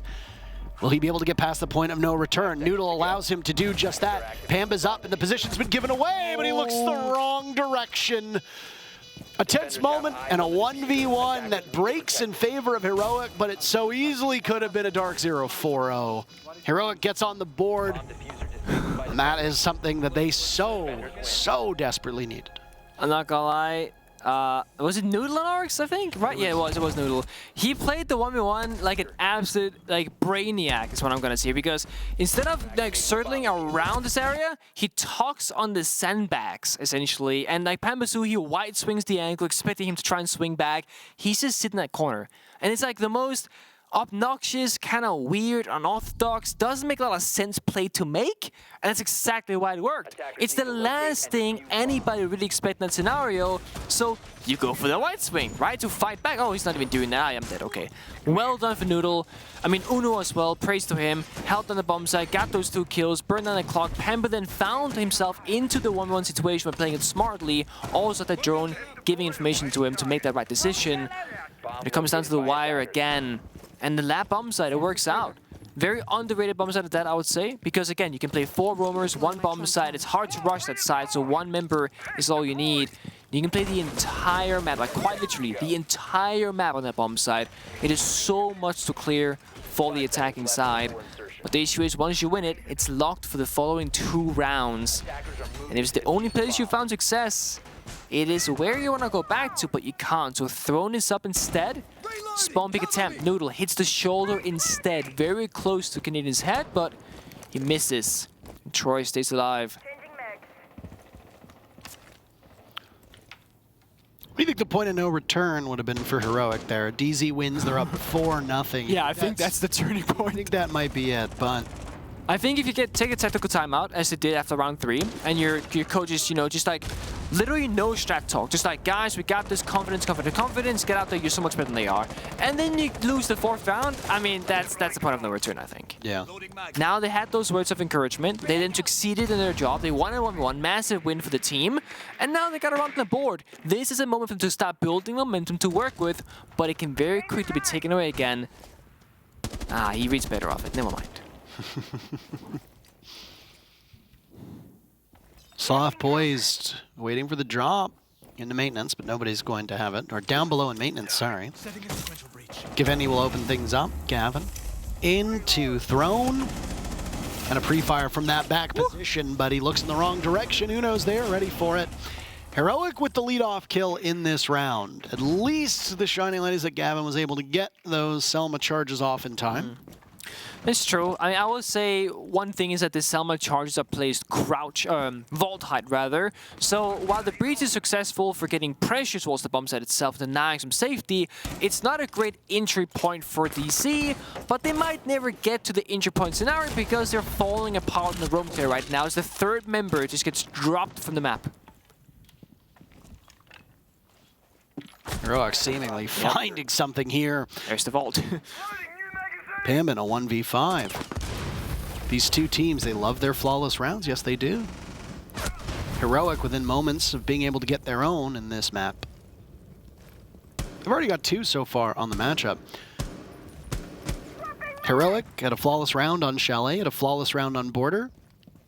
Can they get 1 in every single map? That's quite a feat. Pambazoo has 40 seconds left. He'll make a ton of noise. Trying to draw them out. Maybe just prove to be a spoiler. Do it for the stats.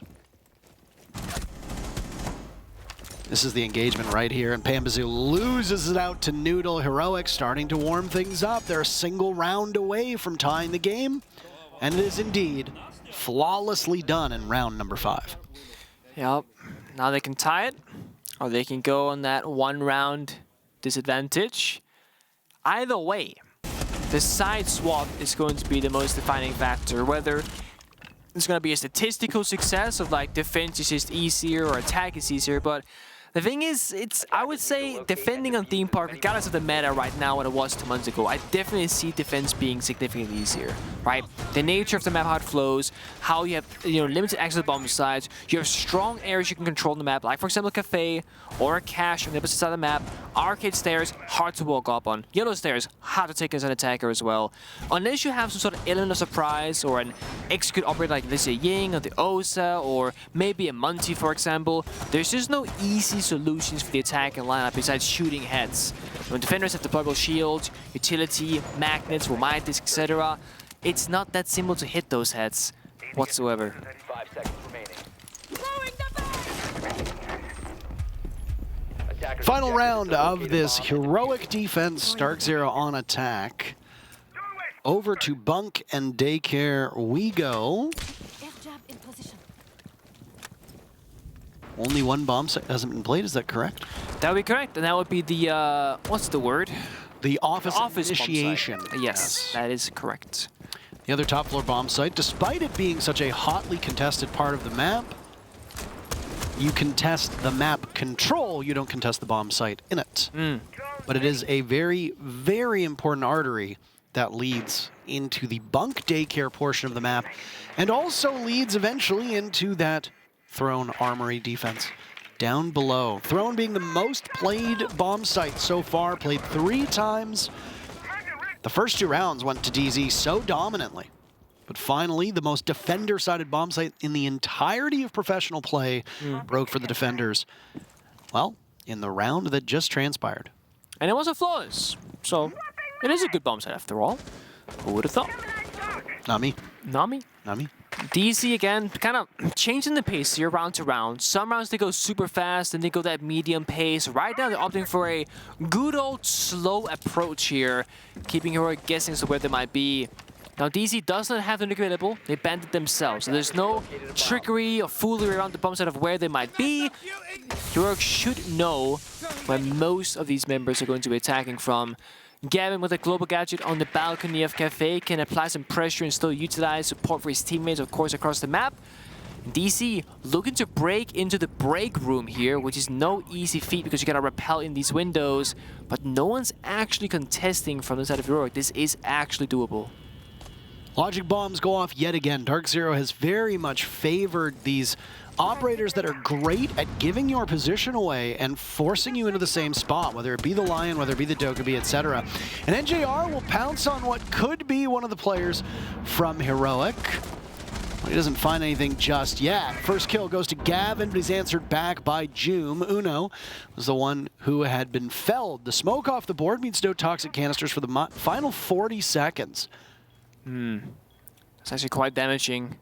This is now more than ever that you want that operator on the board. Or Goyo, not being played this round. Look at this patience right now. Grizzly walks right through. NJR's in this spot. Down he goes. DarkZero had kind of lost the plot over the last 2 rounds, but they're doing lots of reading, lots of searching. And you can hear the sound of that DMR going off. The twitch of Canadian. Heroic will need to get back into the bomb site. They're boxed out. We talked about office and initiation, how important it was. Well, it's crucial for Heroic. They lose one, diffuser going down. Can they stop it in its tracks? Noodle just needs a single kill to win this round. If he could stop Skies, that would be it, but he can't do it. Does enough damage to drop NJR onto the ground. Canadian is a single bullet away from death, as is Panbazoo.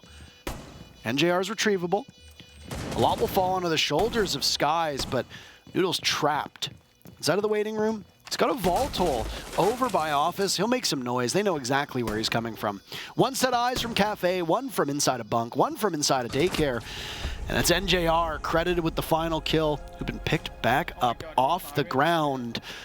DZ allowed Heroic to start an impressive run, but end it as the first half goes 4-2. No sandwich metaphors this time. Bro, that Warden wide swung trash. Just listening in there, seeing what info we can gather from the voice comms. Nothing really to learn from it, I would say, for this time around, but they've been very insightful, I would say, and as a former player, I absolutely love getting just a little, still snippets of information about the insights of other teams. You know, when you see voice comm videos that some teams do, like G2 does them, Core, back when they're called Rogue, they were doing it as well. I would love to actually listen to, Latin teams comms, but, in English, so I could, fully understand it, in its fluidity, whereas, with translations, it get kind of wonky with slang and whatnot. I would love to just be inside the ears of Liquid or FaZe for a full day. Oh, you're an ear guy. I am in this case very much an ear guy. People are feet guys. You're an ear guy. What can I say? Nothing wrong with that, is there? No shame in here, Parker. It's true. We don't shame. Nope. You like what you like. Yep, that's the way it is. And I'm just saying, if I could speak Portuguese fluently for a full day, that's what I would do with my time. Listen to Siege voice comm videos of those teams. Obviously, teams are quite guarded about their comms, and their callouts might not always be TV friendly. Also true. But I think it is fascinating to get the odd listen in. First half in the book, so we have to do the tale of the tapes. Oh, right. By the way, believe it or not, both teams relatively evenly matched on those opening first picks, despite the 4-2 scoreline. DZ got a flawless round in round number 1. Heroic did so in round number 5. Diffuser got planted 4 times. DZ won every single one of those rounds. 4 times on Theme Park for an attacking team is very impressive. Very good. Very, very good. Gavin got an ace in round number 2, and 3 of the 4 bomb sites were played. We did not see office or initiation, which is exactly that latter part where Gavin is right now. He played at all. Panbazoo will get away from it as it's a downstairs defense. Throne Armory, the most defender-sided bomb site, as you've talked about before. Yeah, I mean, it's where you start if you're 90% of teams in Siege, right? At least at this level of play. That's just where you want to go. It makes the most sense. I think Lab is second, or should be second priority for a lot of these teams. I think DC could very well also play it. You know, you play Canadian on side, 4 roamers, just like Heroic did it with Uno on side and 4 roamers. right now we're still in like kind of like the phase 1 of this round, the discovery/roam clear situation, right? We need to establish map control if you're heroic, and DC gotta burn down that clock. They got the hatch opened up. That's an NAL special, right? You can play very aggressively. I think Astralis was one of the first teams to kind of showcase this at the tier 1 level of play, where you can just overstay top floor for as long as you want and just drop the hatch back to side. Whereas most teams, when they roam, they'll reinforce the hatch to the bomb side and be forced to run back way earlier in the round. Right you are, Nick. First kill goes to Heroic. NJR leading his team, well tied with Gavin, I suppose. But I mean, they're technically tied. First technically lead him. 9 kills, no more. Talked in previous maps in this series about persistent gadgets. Very much the case here. Those decoys, those clones, if you want to call it, of NJR, they will still exist. Not the case for Solus. Canadian deteriorating, aging in front of our very eyes. He had a strong map 1, map 2, not that great. Map 3, miserable. But guess what? You've got a supporting cast. Pambazoo panicking a little bit, missing out on the drop of Joom. He still takes a ton of damage. Skies will need to win a 1v2, but can't do it. He picked up his first set of kills in this entire map. Not enough. Heroic end up punishing them, and on Heroic's very first attacking round, they win. The first thing we hear is, I don't know if it was Doom saying, why is this so attacker-sided? Which is like such a classic thing to say because, yeah, like, as a numbers person, which most Pro League players they tend to be, is like, we're not supposed to like win these attacks this easily, and it's happening for both teams. So it's one of those like, why is this so attacker-sided? Yep, it's right. Lab actually is being the second priority now for DarkZero, as I was questioning about earlier, and I think this makes a ton of sense. Seeing how Heroic played it, the nature of the bomb side, I personally think it's one of the strongest bomb sides in the game, together, of course, with the thrown bomb side that we just saw, although it was unsuccessful for DC the first time they tried it around. And again, it's just because you can play the entire map. Not the entire, no, the entire map. You can extend all the way to cache, then play top floor, downstairs, and throw on gong area. You can play inside the bomb site itself, daycare above, bunk beds above, you know, barrels. You make rotates every single area of the map, and you can just run around like crazy. And you can't rush this bomb site, really. That's the big kicker. You can't just rush on in. I was going to take a moment a couple rounds ago, but I figure I'll do it now because, well, the action began. Obviously no spoilers, but M80 versus FaZe on the other stream is now going to a third map. Ooh. So we told you when the first map concluded, the second map has also concluded. Those of you doing basic arithmetic will now understand that both teams won a single map. Yes. So of course no spoilers. Just as we have a third map in front of us, they do too. So if you want to go on over to twitch.tv/Rainbow6Bravo, or if you want to look for the VOD at some point later on, feel free to do just that. I prefer you to stay here, though, if I'm being totally frank. Non-biased, of course. Heroic once again starting off this round with an opening pick, but they lose Uno shortly thereafter. A glorified trade. It was NJR to die first last round. Pambazoo, the first one to go down this time. Typically trading 1-for-1 favors the defenders in like 90% of scenarios, but on this bomb site in particular, it's like in crazy value here because you only need one side member, as we spoke about earlier. It's Pambazoo on a trap already out Frost, already placed on the gadgetry, etc. And you lose Heartbreach on Uno, the AK-12, and you do damage to other members as well. This is a great look for DarkZero. Just chaos right now. It is. Absolute chaos. That's just the lab bomb side. Like, it's always chaotic. There's so much happening everywhere all at once. Look at that shot. The damage from the 417, the 417, however you want to call it, the 417 takes out Gavin. Sloth walks right in and just vaporizes a player from DarkZero. I believe it does 69 damage, actually, if I'm not mistaken. There's no way. I'm pretty sure it does. Production in our ears goes nice. I'll double check, but I'm sorry. Sure this is where we need a little bit of audience participation. Can we get a nice in the chat? Much appreciated. Thank you very much.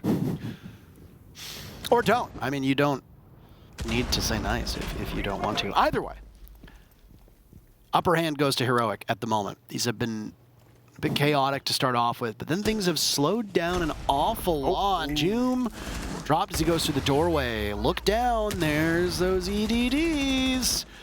And then JR do much more than that. Sloth finished off. Noodle and Grizzly, this is DZ full, holding a full court press. A Lion's Roar comes out from NJR. Heroic could have closed that gap and tied it up, but instead, it's another win in the column of DZ.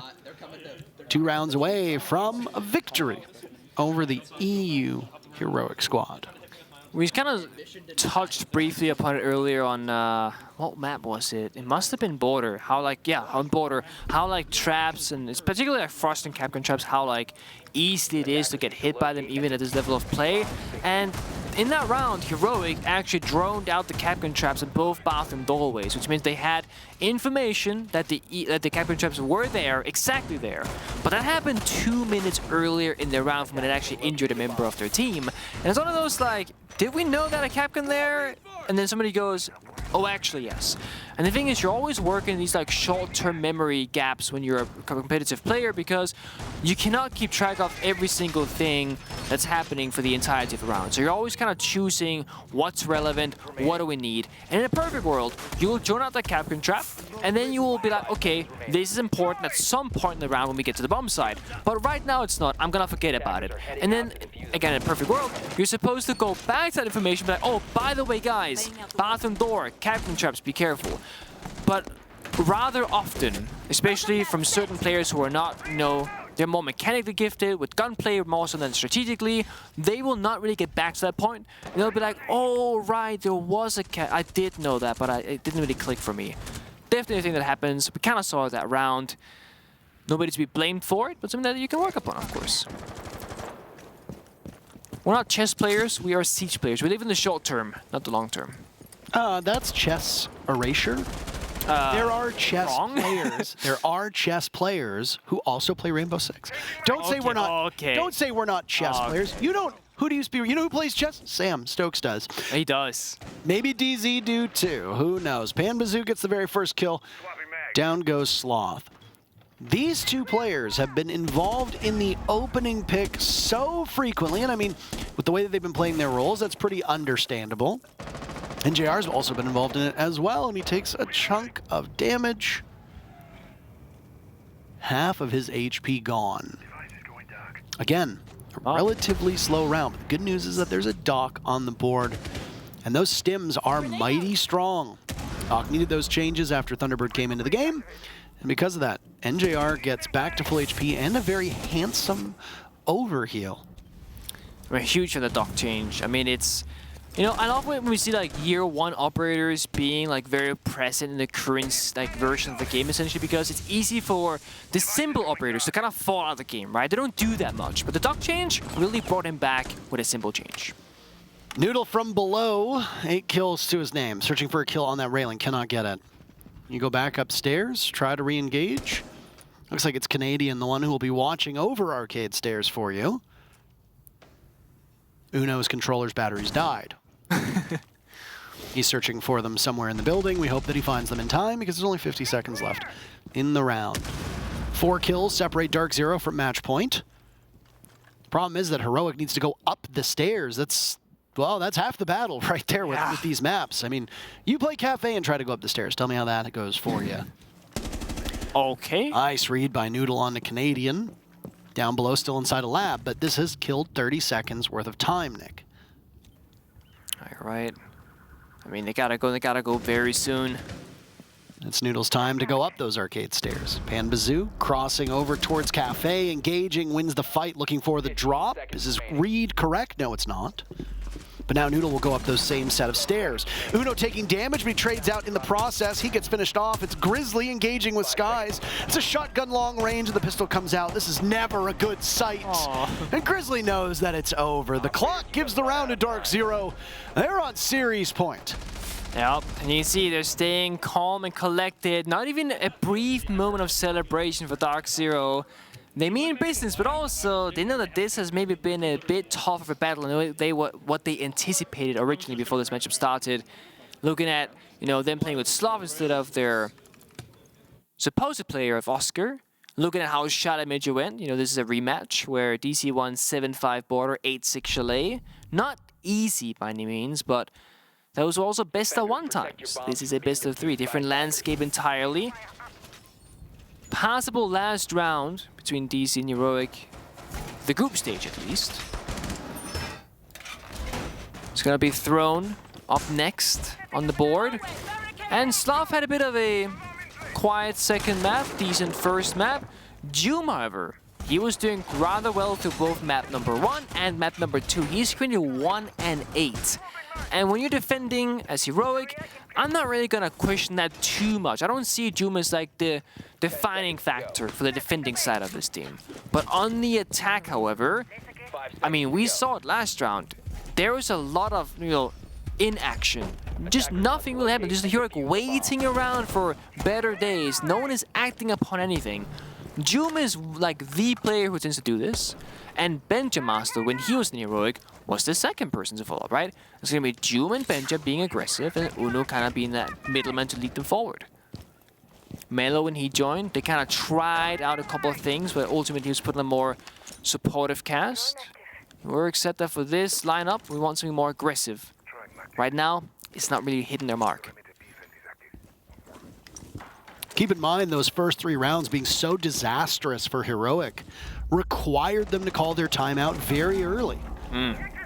They have not been able to recover. They've won 3 rounds from that point onward, one of which was flawless. But you get into such a big hole, and I know that we always refer to it as a parachute, but it really is. Sometimes you just need to be able to slow down and talk to your team. They're not even able to do that. But good news for fans of Heroic. Doom takes out Panbazoo. Yet again, Panbazoo involved in the first bit of action. They cuss at one another, but in the war of words, Heroic are the ones who come out on top. See, Waldeneye, there is none of. Impact grenades, NGR, he has 2 in pocket. That could prove valuable here. He's gonna intend the first breach go through, it seems. Yep, and then deny with the second one. Now Uno can trick out 1 for 1 for 1 and have 1 Selma spare pocket at the end here. That's the only hard breacher for his team. That is the right approach, because if this wall does not get opened up successfully, the round is doomed. There's a shot, there's a chance for Heroic, but again, the breach is a vault breach. It's not ideal, and Jahi fights back. I can't believe he bothers to engage. No, that's risky. And he might be pushed from that dragon door as well, but there's a crossfire from one of his teammates deeper in the bomb site. Sloth at that dragon door, as we talked about.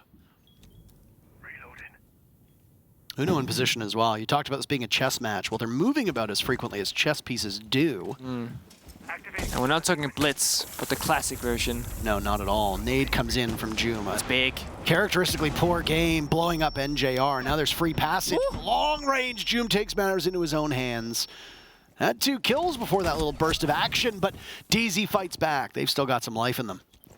Uno and Grizzly now. Last 2 players for Heroic. DZ want all the points that they can get.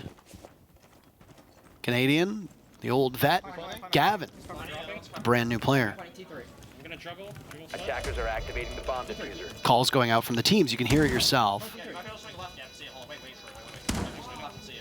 Defenders have eyes on the diffuser. Sitting on top of the diffuser. They don't really have much information here right now, but there might be some form of 6th sense. Grizzly is far enough back, watching towards the throne. Uno's there as well. DZ need to make something happen. They're at the halfway mark. Tense moments. Heroic wants the comeback desperately, and it looks like they're going to get it. Grizzly sees the barrel of the gun, and that's it. Heroic deny DZ the map and deny them the match, but they've still got a long road to walk, because the only way Heroic get out of this is 1 of 2. In overtime, or in a body bag. Yeah, I would say Ju made a huge play with the grenade and the follow-up kill with a nice flick, but then he might have over-aggressed in toward the other end of the bomb site and it cost him his life. And it made Heroic's chance of the round a lot more difficult than it should have been. So a valiant effort, but a bit of overconfidence. 1 success was found from his side. And the benefit for DarkZero is that they can go through the motions of bomb sites. They can go here for the first time on office. If they lose, they go 6-5. Then they can go lap downstairs or thrown again. statistically in a great position, at least in bomb set preference. And this will now mean that we've seen every single bomb set being played out, as Office has been missing from our bingo card that we have on our table here. So a hallelujah for all bomb sets being played again. Big confirmation as well that those player comms were picked up on the stream. So those of you watching at home or on the go were able to hear what the players were saying right in the heat of that moment. And if, by the magic of production, they allow us to do listen-ins yet again, I am more than happy to shut up and let them talk. Wonderful.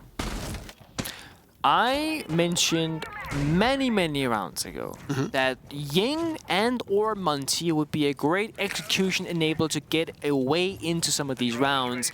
And we're not just seeing one of those two operators, we're seeing both being brought out simultaneously. Uno on the Munty and Sloth on the Ying. I really like that we're changing things up now, but it's very late, right? It's 6-4 match point, and now we're bringing out the fancy things.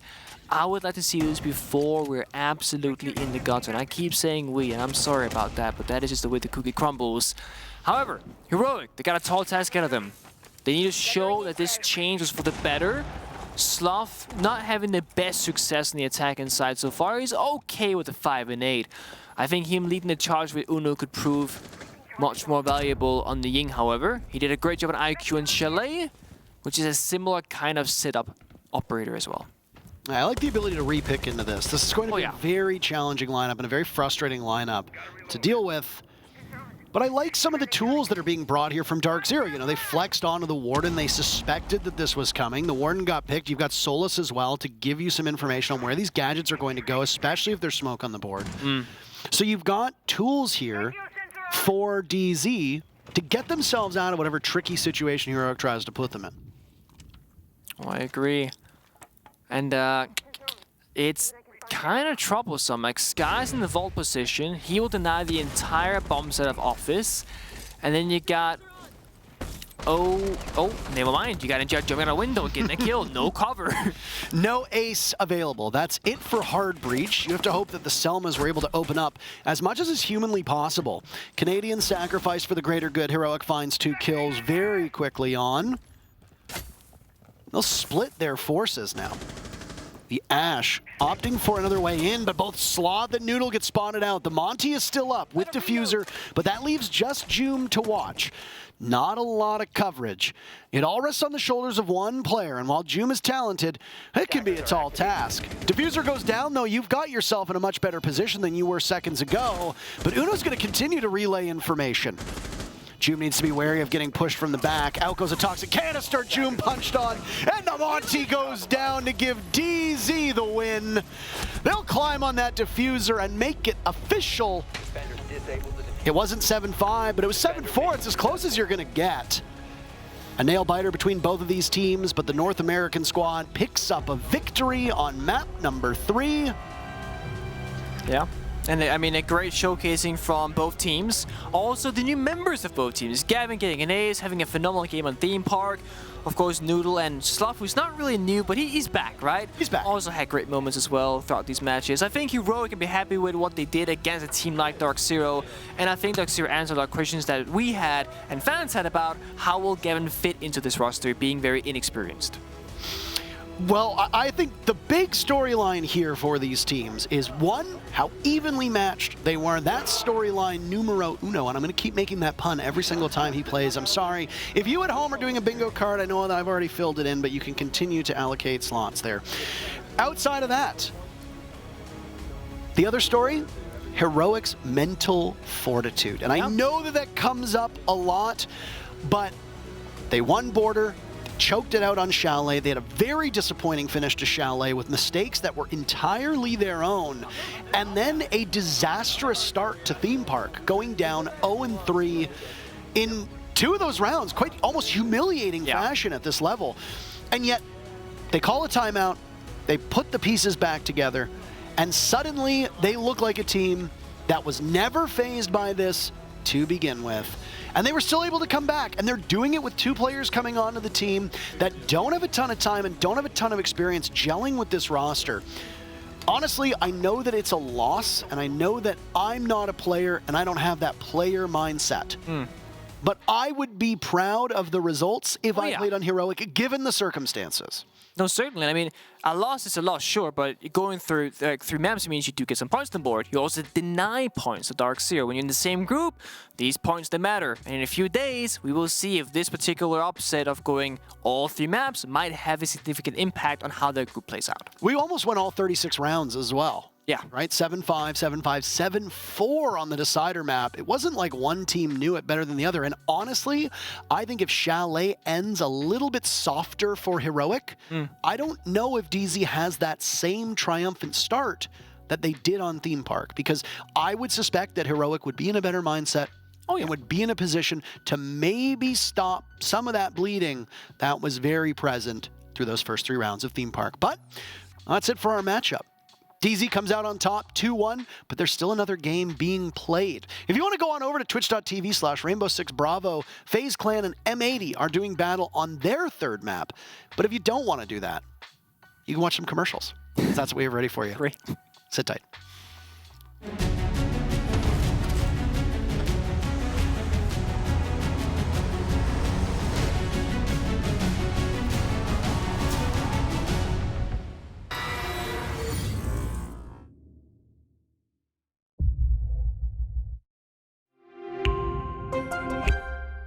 I'm Nicholas Morton, but you know me as Pingu. I'm a 2-time Rainbow Six Siege World Champion and former top Rainbow Six Siege player in Pro League.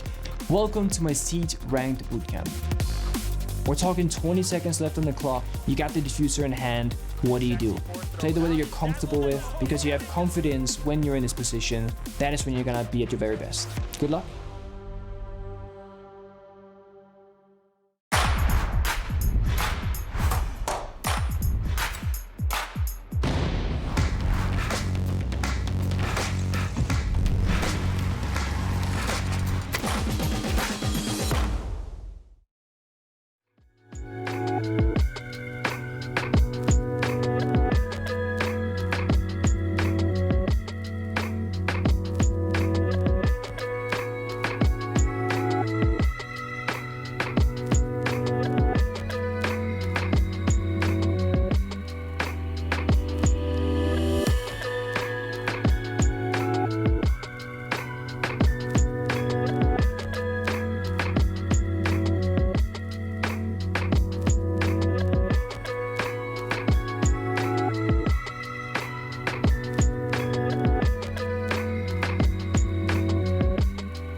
another 3-mapper. A long but entertaining day, and DarkZero takes it. Super exciting stuff. I'm Jackie Jing, and I'm with Demo and Ollie. A lot to unpack here. That was seriously a roller coaster ride. I want to talk about the war paint. No, for real. Like, I feel like DarkZero, it was like a vibe. Am I wrong? Already? Yeah, Ollie, we were chatting a little bit earlier in the green room, and they were calm, they were cool, they were collected, and that state worked for them. If you see war paint, you're expecting cheering, people getting out of the seat, shouting, screaming. True. We didn't see any of that. It was really subdued. And I think that's in part because they kind of got shocked by Heroic a little bit. I don't think they were expecting Heroic to come out here and be so competitive. Did any of us, though? No, nobody did. You blame DZ. Yeah, it was, I think, for DZ today, probably disappointed the fact that they've dropped the point. I think they will be. I think a team with the hopes and aspirations that they have and the history that they have, they'll want to come in here, get the job done, get the 4 points, get out as quick as they can. But Heroic put up a good fight, but not good enough. It wasn't a strong enough fight to see them over and get them that third map. So DZ, there's a stats there from Theme Park. NGR, top the pops. Gavin, finally, we see what he's made of, Ollie. We didn't really see much out of Gavin in the first 2 maps, did we? He kind of flew under the radar, and we almost sort of thinking, is this sort of first big land nerves, big tier 1 stage, and the nerves getting to him? Finally, he came alive on Theme Park, got an ace, which is doing quite a bit to pad those stats, because he didn't do all too much afterwards. But it was a good performance, and you've got to give a bit of a shout out to Heroic as well. I think Noodle played a fantastic Theme Park, and really, didn't give up before the final whistle. Always good to see. And DarkZero definitely pulling that one off. But Demo, I just want to pick your brain a little bit. You were talking about the map ban choices, and you were a little bit worried about DarkZero.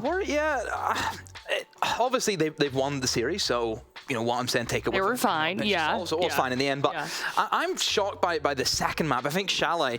I think EU as a region, they're always known for playing Chalet. It's a map that a lot of teams will play there. It's the reason why BDS, you see them kind of ban it away, because they know just how many teams play Chalet and how it's kind of ingrained into the ecosystem of that region. And then to see DZ not only let it through, but then also, kind of pick it, it's very strange, because I feel as though you're almost giving Heroic like a fighting chance, Ollie. I think DZ really got away with one there, because neither of the 2 teams today did a great job on the attack. Their attacks were very stale, and there was a lot of problems really that we could jump into for those attacking rounds. And I think that's partly what did Heroic on Chalet, is they couldn't attack. Whereas you say DZ picked the map, you would expect them to be able to come away with a few attacking rounds. They got a couple, but it was the defenses that really shone. They were really, really good on the defense. And it all sort of ties in. It makes sense now looking back at it, but at the time we were really sort of worried about these choices. Well, let's talk about some standout performances, and I believe that we have declared an MVP, and it is NJR, which stats-wise seems appropriate. How did you feel about NJR's performance, Demo? Oh, he's been a good player, hasn't he? You have to give credit to him. Sure, there's been up and downs, but that's really with DZ. They've had up and downs, everyone. But yeah, it's solid. I think you know what you're going to get in the tin, almost all. You know what NGR brings to the table. He's going to be in there with the entries. He's going to be able to show up whenever it matters. And he's. I think still some people view him as a rookie. Guy's been around for a while now. I think he's past the rookie stage. This is really settled in now. Yeah. And, he's a staple member. He's on the shelf. You mentioned the entries there, and it was really the entries that did it for both of these 2 teams. Interestingly, neither team was able to play from in front very well. And if they got the opening kill, it was like they had a great start to the round, but the end of the round really did fall off significantly.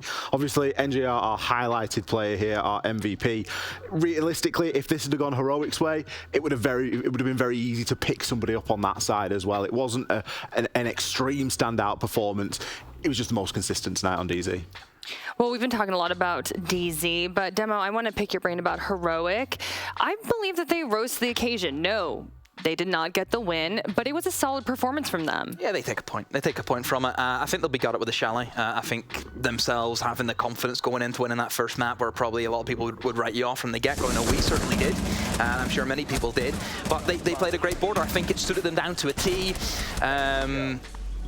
The way they approach border is the way I like to see teams play it, which is aggressive. You know, you want to get in the face. It's not a map where you sit back, relax. It's a map where you get in there, you play chaotic. You know, I think it opens up possibilities for players like Doom, who is notorious in that playstyle where he rats about. You know, he does what he wants. He had a blinder, I think 13 kills on that map, Ollie, or something like that. It fitted them down to a T, and I think DZ, again, you've mentioned before, Ollie, with the attacks for DZ, I think they played it too passive. I think they maybe should have attacked it with a little bit more oomph, and you know, in the tank. So, and then gets on the Chalet. Like we said, I think this is a very, very close map as well, which could have went either way. The Chalet was like we said, the interesting one where Heroic did a great job on the defense. DarkZero did struggle on that attack, and it was again down to that stale lineup that we saw on Border. And it was almost a bit of an alarm bell at the split where we see a 4-2 split coming off for Heroic, and you're thinking, oh, they could do this here. They could do this in two. But obviously the side switch comes through. Unfortunately for DarkZero, there are two sides to Siege. I think the slow start killed them in that theme park. Yeah, I think it did. Yeah. It definitely did. And obviously, like you said, move on to theme park.